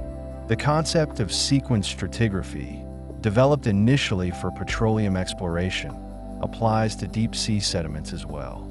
Sequences, bounded by unconformities or their correlative conformities, represent cycles of deposition related to changes in sea level, sediment supply, or ocean circulation. Within each sequence, patterns of sediment accumulation reflect the interplay of accommodation space, the room available for sediments, and sediment supply. Recognizing these sequences helps organize sediment records into packages that represent coherent phases of Earth's history, making the archive more readable and interpretable. Oxygen isotopes preserved in the calcite shells of foraminifera provide one of the most powerful tools for reconstructing past climate. The ratio of oxygen, 18 to oxygen, 16 in seawater varies with temperature and with the amount of water locked up in ice sheets. Organisms incorporate these isotopes into their shells in proportions that reflect the water in which they lived. By measuring isotope ratios in shells from sediment cores and tracking how they change through time, scientists have reconstructed the history of ice ages, identified the timing of glacial and interglacial periods, and traced changes in ocean temperature over millions of years. This isotopic record, extending back through the entire Cenozoic era, provides a continuous climate archive of unparalleled detail. Carbon isotopes, similarly preserved in foraminifera shells, reflect the carbon cycle and the productivity of the ocean. The ratio of carbon, 13 to carbon, 12 varies between different carbon reservoirs and is affected by biological processes such as photosynthesis and respiration. Changes in carbon isotope ratios through time can indicate shifts in ocean circulation, variations in the burial of organic carbon, or major perturbations to the global carbon cycle, such as the release of methane from seafloor deposits. These isotopic signals, subtle but measurable, allow scientists to trace the flow of carbon through Earth systems over geological time. The Paleocene thermal maximum, a period of rapid warming about 56 million years ago, is recorded in seafloor sediments as a dramatic negative excursion in carbon isotopes, indicating a massive release of carbon into the atmosphere and ocean. This event, which lasted about 200,000 years, saw global temperatures rise by 5 to 8 degrees Celsius, ocean acidification, and the extinction of many deep-sea foraminifera. The sediment record of this event, preserved in cores from around the world, provides a natural experiment in how Earth's climate system responds to rapid carbon release, a scenario with uncomfortable parallels to current anthropogenic carbon emissions. Sediment accumulation rates can be determined through multiple methods, each applicable to different timescales. Radiocarbon dating works for the most recent 50,000 years, using the decay of carbon-14 in organic matter or carbonate shells. Oxygen isotope stratigraphy, by matching patterns in cores to the established timescale of glacial cycles, extends the chronology back several million years.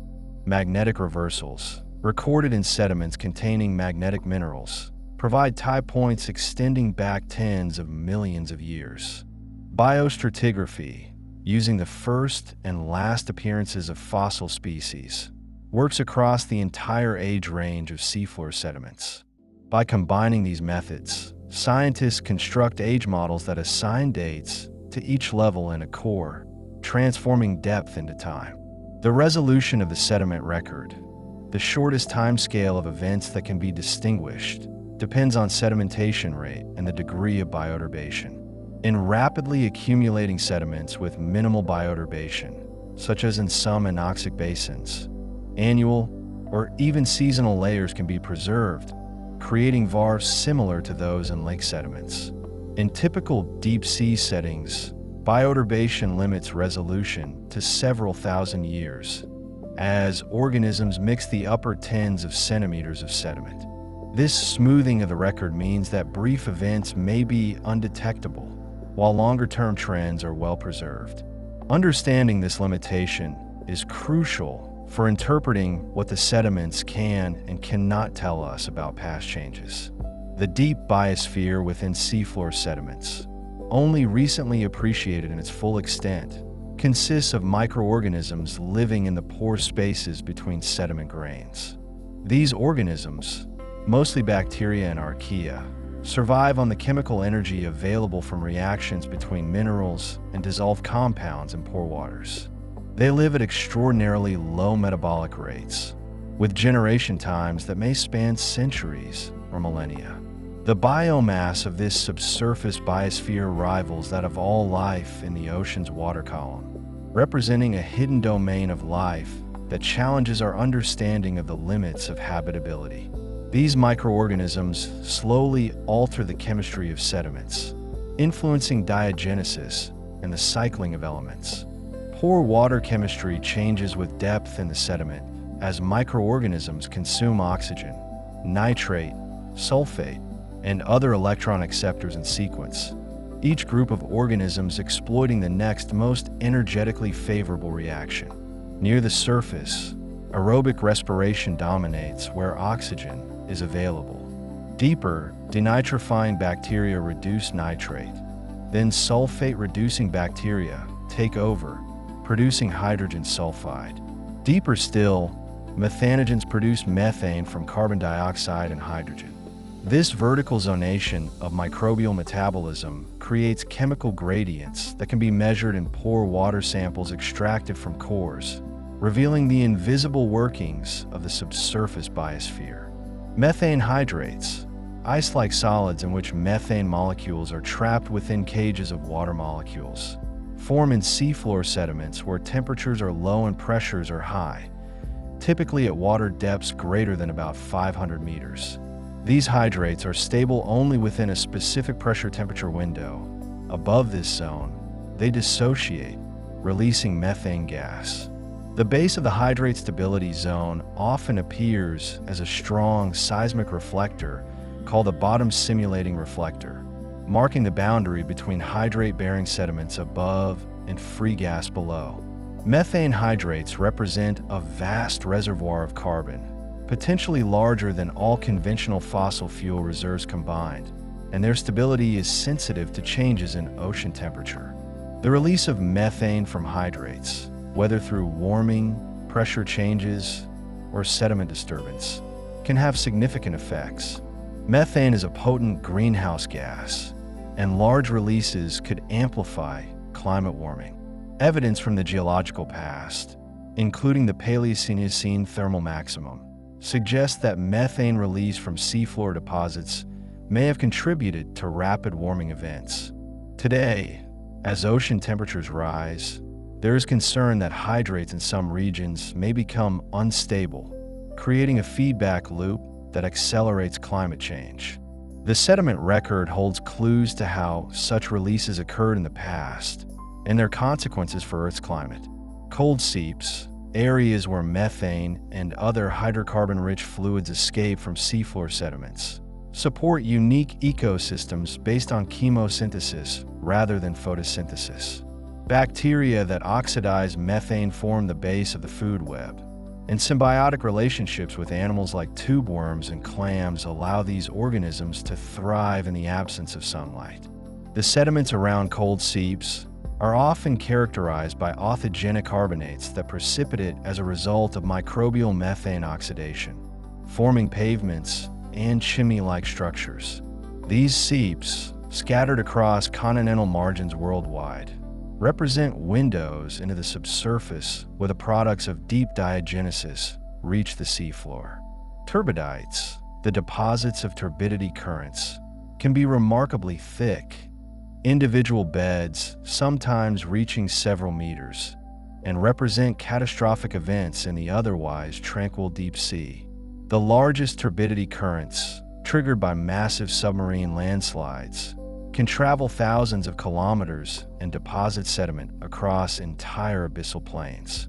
The 1929 Grand Banks earthquake, for example, triggered a turbidity current that broke telegraph cables in sequence down the continental slope and rise, allowing scientists to calculate the current speed at up to 60 kilometers per hour. The resulting turbidite, traced across a vast area of the abyssal plain, represents a single event, a moment of violence preserved in the sediment record. Contorites, sediments deposited by long, slow bottom currents, differ subtly from turbidites in their sedimentary structures and grain-size distributions. While turbidites show clear upward fining and are deposited rapidly, contorites accumulate more gradually from persistent currents and may show more complex grain-size patterns, including upward coarsening or multiple grain-size peaks. Distinguishing between these two types of deposits is important for reconstructing past ocean circulation and understanding the processes that shape continental margins. The study of contorites has grown significantly in recent decades as their prevalence and importance have become more widely recognized. The color banding visible in some deep-sea sediment cores reflects variations in sediment composition, often related to climate cycles. Lighter bands may represent glacial periods with higher carbonate content or lower organic matter, while darker bands mark interglacial periods. These alternations, sometimes visible to the naked eye, provide a first-order stratigraphy that guides more detailed analysis.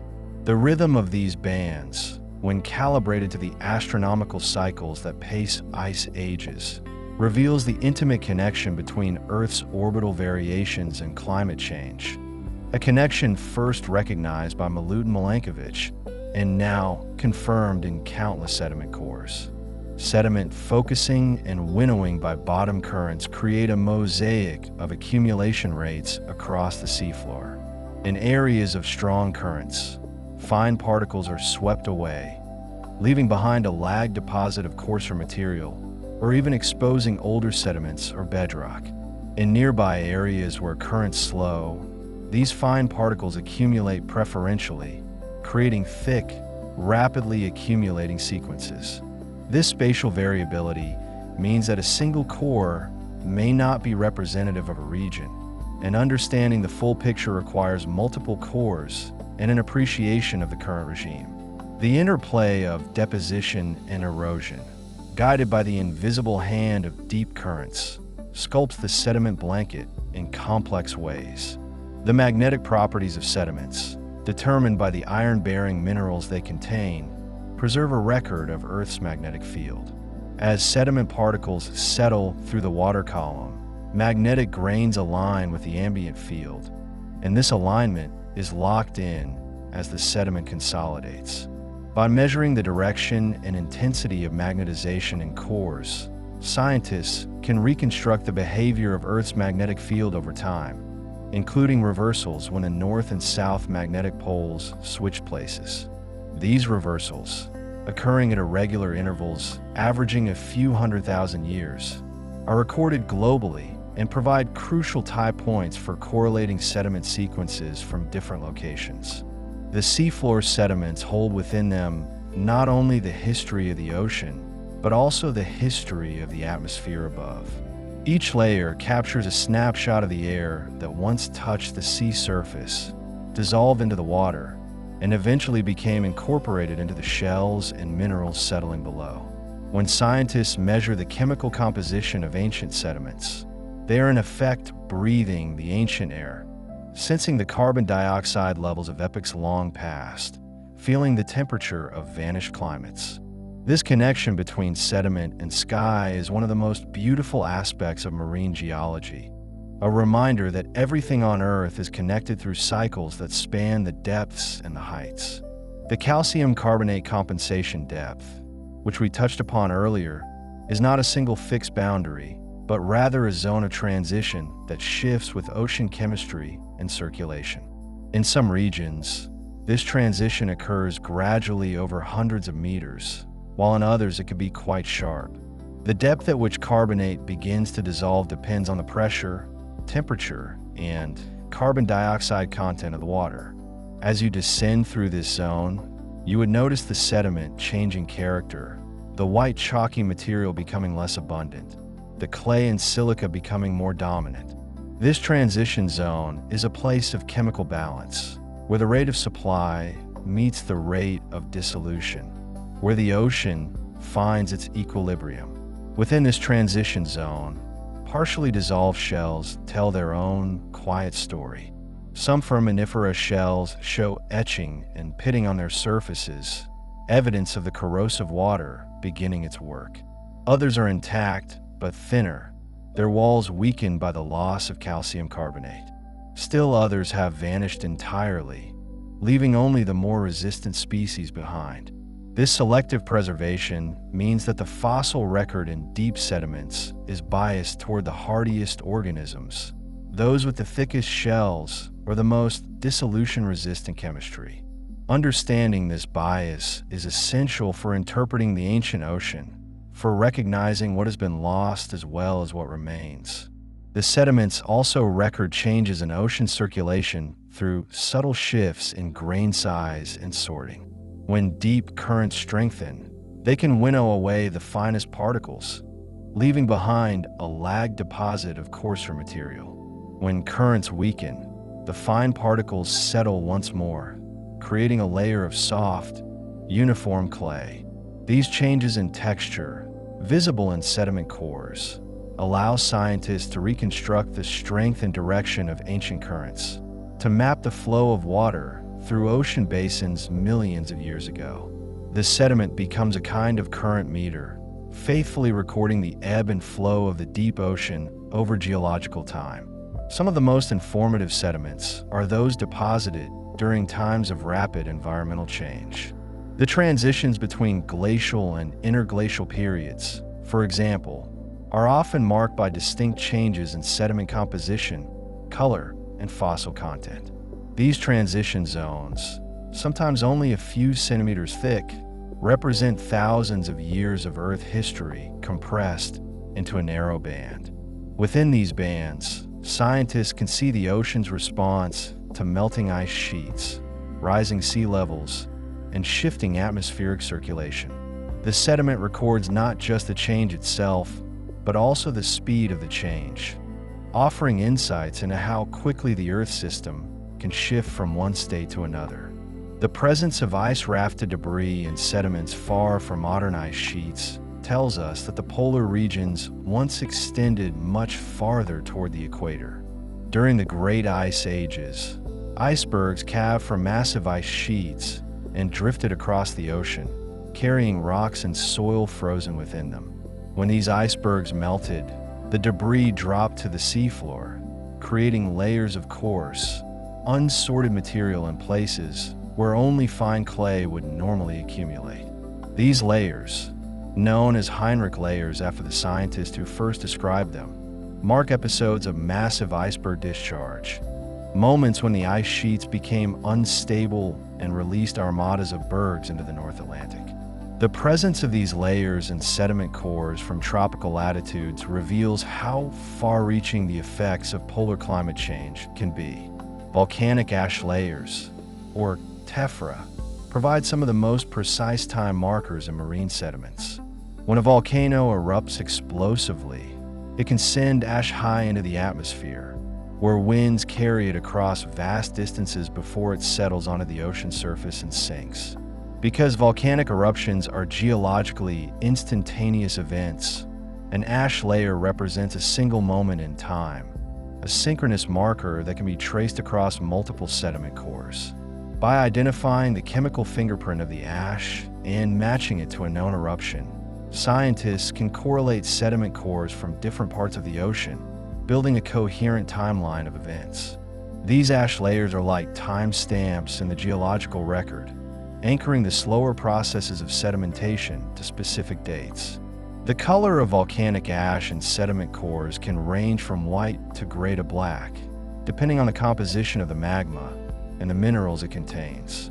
Rhyolitic ash from silica-rich magma tends to be light-colored and fine-grained. Basaltic ash from iron-rich magma is often darker and coarser. Under a microscope, volcanic glass shards glitter with sharp edges and curved surfaces, their shapes reflecting the violence of their formation. Yet in the sediment core, They lie quietly, sandwiched between layers of clay and carbonate, their explosive origins long forgotten by the ocean that now holds them. Some sediment layers contain evidence of ancient submarine landslides, events that can move vast amounts of material in a matter of hours. These landslides, triggered by earthquakes, volcanic eruptions, or the buildup of unstable sediment on steep slopes, create chaotic deposits known as debrites. Unlike turbidites, which show graded bedding and organized structure, debrites are jumbled mixtures of sediment, with blocks of intact seafloor embedded in a matrix of mud and sand. The presence of debrites in the sediment record indicates moments of instability, times when the seafloor itself was in motion. Yet even these violent events are eventually buried and incorporated into the layered archive, becoming part of the ocean's long memory. The study of seafloor sediments has revealed that the ocean is not a passive recipient of material from the land, but an active participant in Earth's chemical cycles.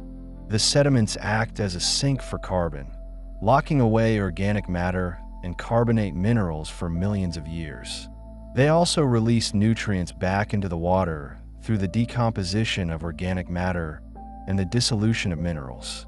This exchange between sediment and water helps regulate the chemistry of the ocean, maintaining the conditions necessary for life. The sediments are not just a record of the past. They are an active component of the present, continuously interacting with the water above them. One of the most remarkable aspects of seafloor sediments is their ability to preserve evidence of cosmic events. Impact spherules, tiny glassy beads formed when meteorites strike the Earth, have been found in sediment layers dating back hundreds of millions of years. These spherules, often no larger than a grain of sand, are created when the intense heat of an impact vaporizes rock, which then condenses into droplets that solidify as they fall back to Earth.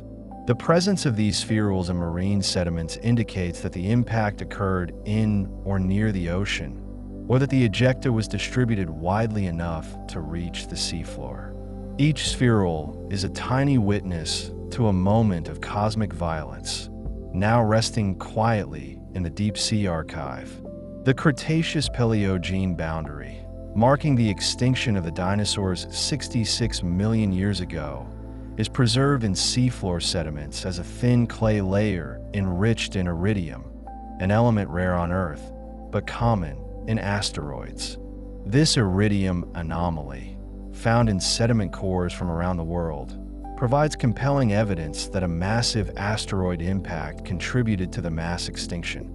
Above the boundary layer, the sediments show a dramatic change in fossil content, with many species disappearing and new ones appearing. Below the boundary, the sediments contain a diverse array of foraminifera and other organisms that would soon vanish. This thin layer of clay, perhaps only a centimeter thick, represents one of the most significant moments in the history of life on Earth. The sediments also record the slower, more gradual extinctions that have occurred throughout Earth's history.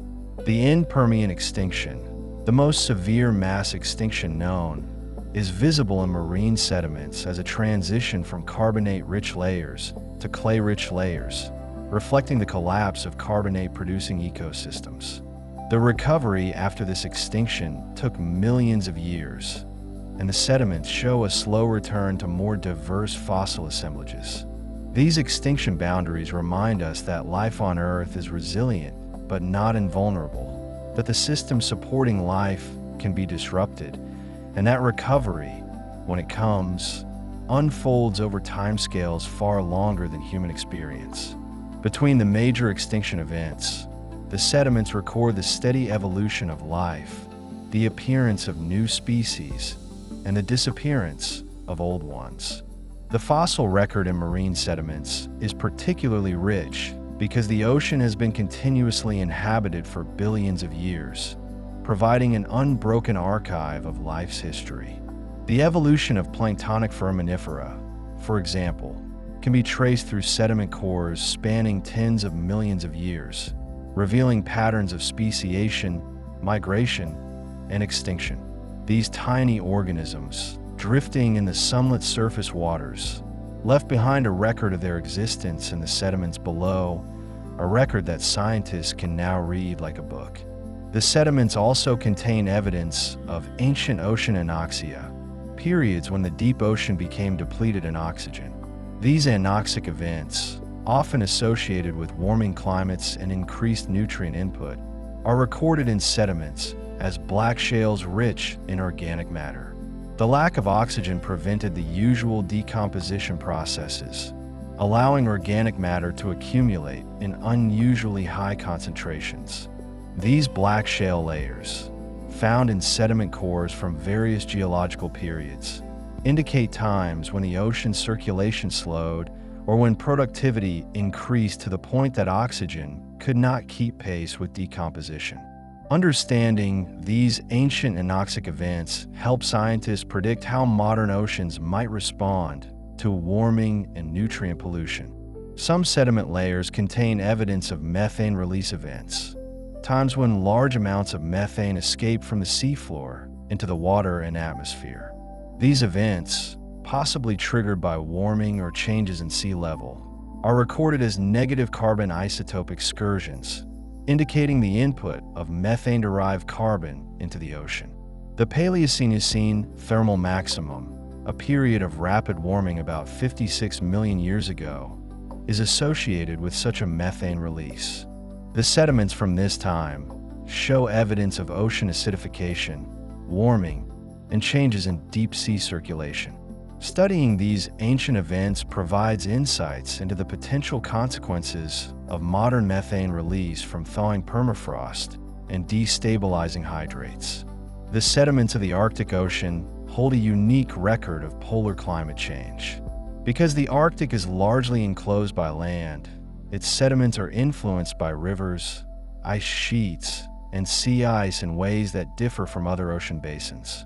Sediment cores from the Arctic show alternating layers of ice-rafted debris and fine clay, reflecting the advance and retreat of sea ice and ice sheets over millions of years. The presence of certain minerals and fossils indicates when the Arctic was ice-free, a condition that has occurred several times in Earth's history. These sediments are particularly important for understanding how the poles respond to climate change, as the Arctic is warming faster than any other region on Earth today. In the Southern Ocean, sediments record the history of the Antarctic ice sheet and the powerful currents that encircle the continent. The Antarctic Circumpolar Current, the largest ocean current on Earth, influences sediment deposition by transporting fine particles across vast distances and by winnowing sediments on the seafloor. Sediment cores from the Southern Ocean show evidence of ice sheet growth and collapse, changes in sea ice extent, and shifts in biological productivity. The presence of diatoms, silica-shelled algae that thrive in cold, nutrient-rich waters, is particularly abundant in Southern Ocean sediments, creating thick deposits of diatomaceous ooze. These sediments are a key archive for understanding the role of the Southern Ocean in global climate, as this region plays a critical role in carbon cycling and heat distribution. The sediments beneath the Mediterranean Sea tell a remarkable story of isolation and reconnection. About 6 million years ago, tectonic movements closed the Strait of Gibraltar, cutting off the Mediterranean from the Atlantic Ocean. The enclosed sea began to evaporate, leaving behind thick deposits of salt and gypsum on the seafloor. This event, known as the Messinian salinity crisis, transformed the Mediterranean into a series of hypersaline lakes and salt flats.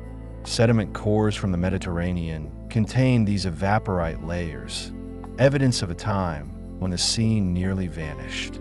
When the strait reopened, the Atlantic flooded back in a cascade of water that may have been one of the largest waterfalls in Earth's history.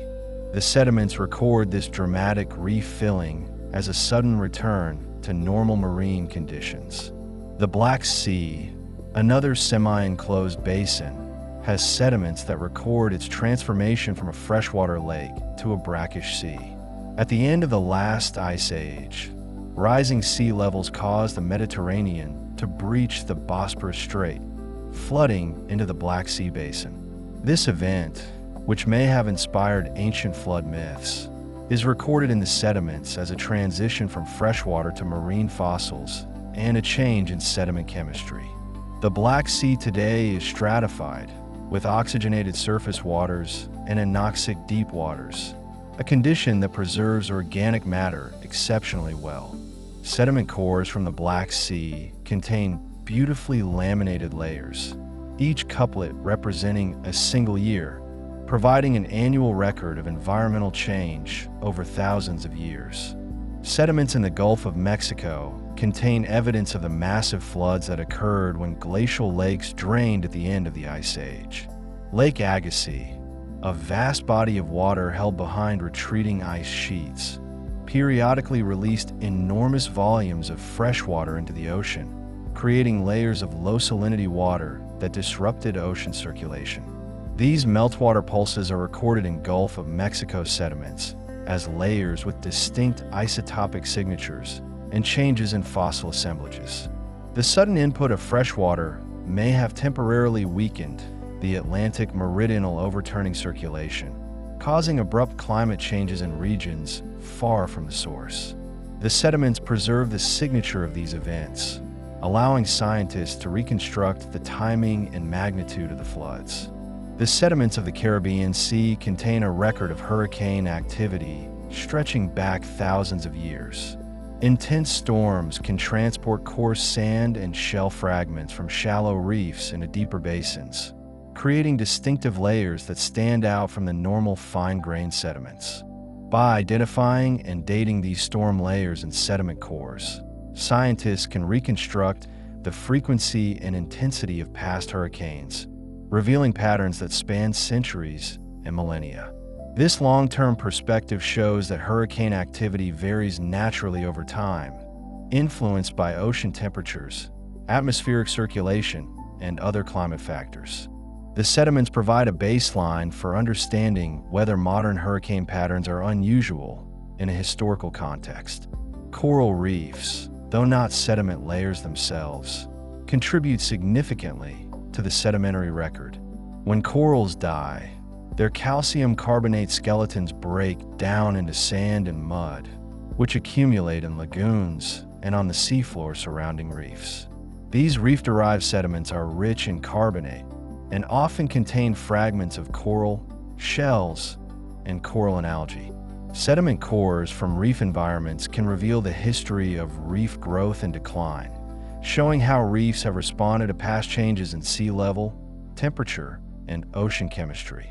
The presence of coral fragments and sediments far from modern reefs indicates that sea level or environmental conditions were once different, allowing reefs to grow in places where they cannot survive today. The sediments of the deep ocean are also shaped by the activities of marine mammals. Whale falls, the carcasses of dead whales that sink to the seafloor, create localized zones of enriched sediment where decomposition releases nutrients and organic matter. These whale falls support unique ecosystems of scavengers and bacteria, and the sediments around them are often darker and richer in organic content than the surrounding seafloor. Over time, the bones of the whale become encrusted with minerals and are eventually buried by accumulating sediment. Fossil whale bones have been found in ancient marine sediments, evidence that these giants have been falling to the deep sea for millions of years, each one creating a temporary oasis of life and enrichment. Fish teeth, though small, are remarkably resistant to dissolution and are often concentrated in sediment layers where other fossils have vanished. These teeth, composed of a dense form of calcium phosphate, can accumulate in lag deposits where currents have winnowed away finer material. Sediment cores from some regions contain layers packed with tiny shark teeth, ray teeth, and the ear bones of fish, creating a record of ancient fish populations. The shapes and sizes of these teeth can reveal information about the species present, their diets, and the environments they inhabited. Even in the absence of other fossils, these durable remains provide a window into the past. The study of seafloor sediments has also revealed the existence of ancient seafloor spreading centers and subduction zones, now preserved in uplifted rock sequences on land. Ophiolites, sections of oceanic crust and upper mantle that have been thrust onto continents, contain sediments that once accumulated on the deep seafloor. These sediments, now exposed in mountain ranges, include cherts, shales, and limestones that record the conditions of ancient ocean basins. By studying these rocks, geologists can reconstruct the history of ocean basins that have long since vanished, consumed by subduction or closed by continental collision. The sediments, once lying quietly on the seafloor, now stand as mountains, their journey from ocean to land a testament to the dynamic nature of Earth's surface. The sediments also record the history of ocean oxygenation, a process that began billions of years ago when photosynthetic organisms first started producing oxygen. Before this great oxidation event, the ocean and atmosphere contained little free oxygen, and the sediments reflect this with their iron-rich, reduced mineral assemblages. After oxygenation, the sediments began to contain oxidized iron minerals, sulfates, and other compounds that require oxygen to form. This transition, preserved in ancient sedimentary rocks, marks one of the most profound changes in Earth's history, enabling the evolution of complex life. The sediments are a record not just of life, but of the conditions that made life possible. In more recent sediments, the presence of microplastics has become increasingly common, a marker of the Anthropocene, the proposed geological epoch defined by human impact on Earth.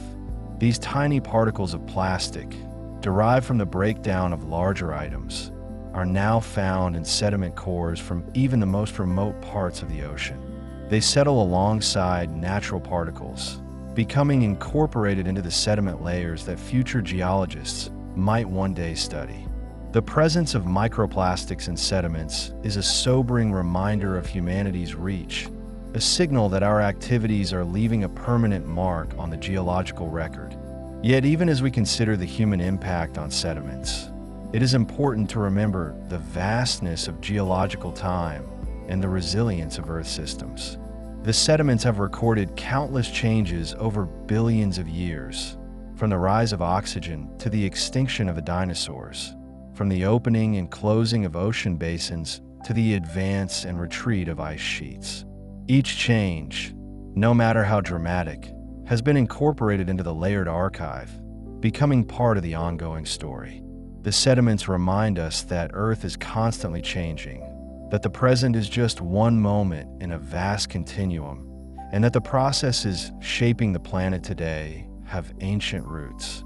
The beauty of seafloor sediments lies not just in the information they contain, but in the patience required to read them. Extracting a sediment core, analyzing its layers, measuring its chemistry, identifying its fossils.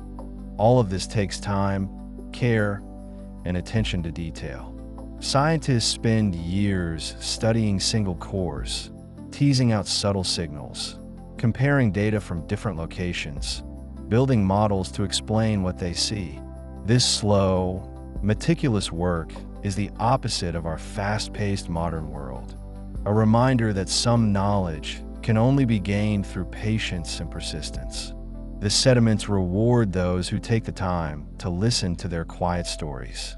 As we near the end of our journey through the seafloor sediments, it is worth reflecting on what makes this topic so calming, so conducive to rest and contemplation. Perhaps it is the slowness of sediment accumulation, the reassurance that the Earth operates on timescales far beyond our worries and anxieties. Perhaps it is the stillness of the deep sea, the image of particles drifting down through dark water, settling softly on the seafloor, layer upon layer, year after year. Perhaps it is the sense of continuity, the knowledge that this process has been happening for billions of years and will continue long after we are gone. The sediments connect us to deep time, to the vastness of Earth's history, and in doing so, they offer a kind of peace, The sediments also remind us of our place in the natural world. We are part of the same cycles that create and destroy sediment layers, the same flows of water and nutrients, the same exchanges of carbon and oxygen. Our bodies are made of elements that have cycled through the ocean, the sediments, the rocks, and the atmosphere countless times. When we learn about seafloor sediments, we are learning about the processes that sustain all life on Earth, the slow, steady cycles that make our planet habitable. This connection to the larger system can be grounding, a reminder that we are not separate from nature, but deeply embedded within it. The deep sea, with its sediment-covered plains and slow-moving currents, is one of the most stable environments on Earth. Temperatures change little, light never penetrates, and the passage of seasons is barely felt. For organisms living in and on the sediments, life unfolds in a rhythm measured not by days or months, but by the gradual accumulation of food particles from above, the slow burrowing of neighbors, the patient wait for the next meal. This stability, this constancy, is part of what makes the deep sea so fascinating and so calming to contemplate. It is a world where change happens slowly, where patience is rewarded, where the long view is the only view that matters.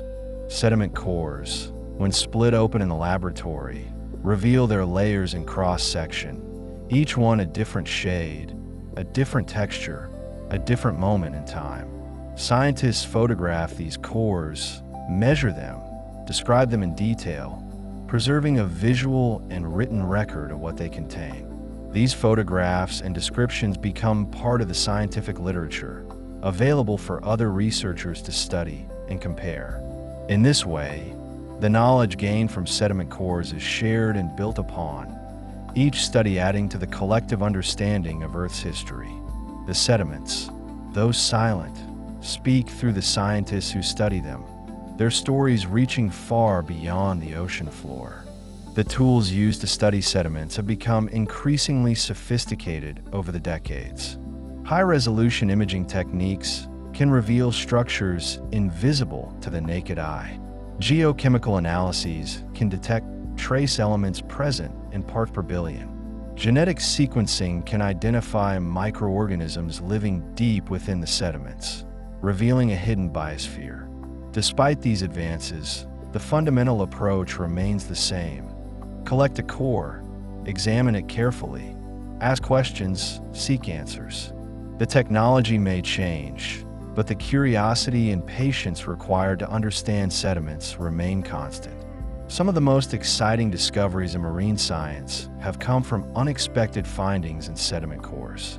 A layer that doesn't fit the expected pattern, a fossil in an unusual location, a chemical signature that defies explanation. These anomalies drive scientific inquiry forward. They prompt new hypotheses, new experiments, new ways of thinking about the ocean and its history. The sediments are full of surprises, and part of the joy of studying them is not knowing what you might find. Each core is a mystery waiting to be solved, a story waiting to be told. As you lie here, perhaps drifting towards sleep, you might imagine yourself as a particle settling through the ocean, slowly descending through the water column, passing through layers of light and darkness, temperature and pressure, finally coming to rest on the soft sediment below. You become part of the layer forming today, joining countless other particles in the ongoing accumulation.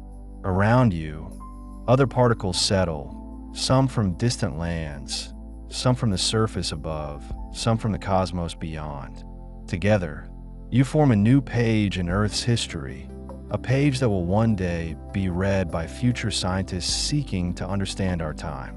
The sediments ask nothing of us, but offer everything. They do not demand our attention, yet they reward it richly. They do not shout or insist, yet they speak across millions of years. They are patient, constant, and endlessly informative.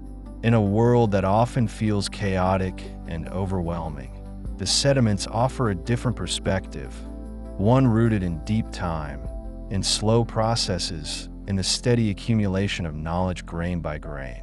They remind us that not everything needs to happen quickly, that some of the most important processes unfold over timescales we can barely comprehend. The ocean floor, blanketed in its layers of sediment, is a place of profound stillness. No wind disturbs the surface, no waves break upon a shore. The water moves, but slowly, carrying particles and nutrients in currents that flow for thousands of miles. The organisms that live there move slowly too, conserving energy in an environment where food is scarce. Everything about the deep sea sediments speaks to patience, to endurance, to the long view. It is a world that operates according to its own rhythms, indifferent to the hurried pace of life above. And so, as we draw this exploration to a close, let yourself rest in the knowledge that the sediments are still there, still accumulating, still recording. Tonight, as you sleep, particles are settling onto the seafloor, adding to layers that began forming long before humans walked the earth. The process continues, quiet and unstoppable, a reminder that the planet's work goes on regardless of our awareness. You are safe here, in this moment, connected to the deep rhythms of Earth, held by the same gravity that pulls particles down through the water to rest on the ocean floor. If you are still awake, know that there are more stories waiting, more gentle explorations of the natural world, more opportunities to learn while you relax. But if sleep is calling, let it come. Let your thoughts drift like marine snow, soft and slow, settling into rest. The sediments will be there tomorrow and the day after, and for millions of years to come, patient and unchanging, waiting to share their secrets with anyone who takes the time to listen. Rest now, knowing that you are part of the same world as the sediments, made of the same elements, shaped by the same forces, connected across space and time. Let the stillness of the deep sea fill you. Let the slow accumulation of layers soothe you. Let the vastness of geological time put your worries into perspective. The ocean floor is at peace, and so can you be. Good night.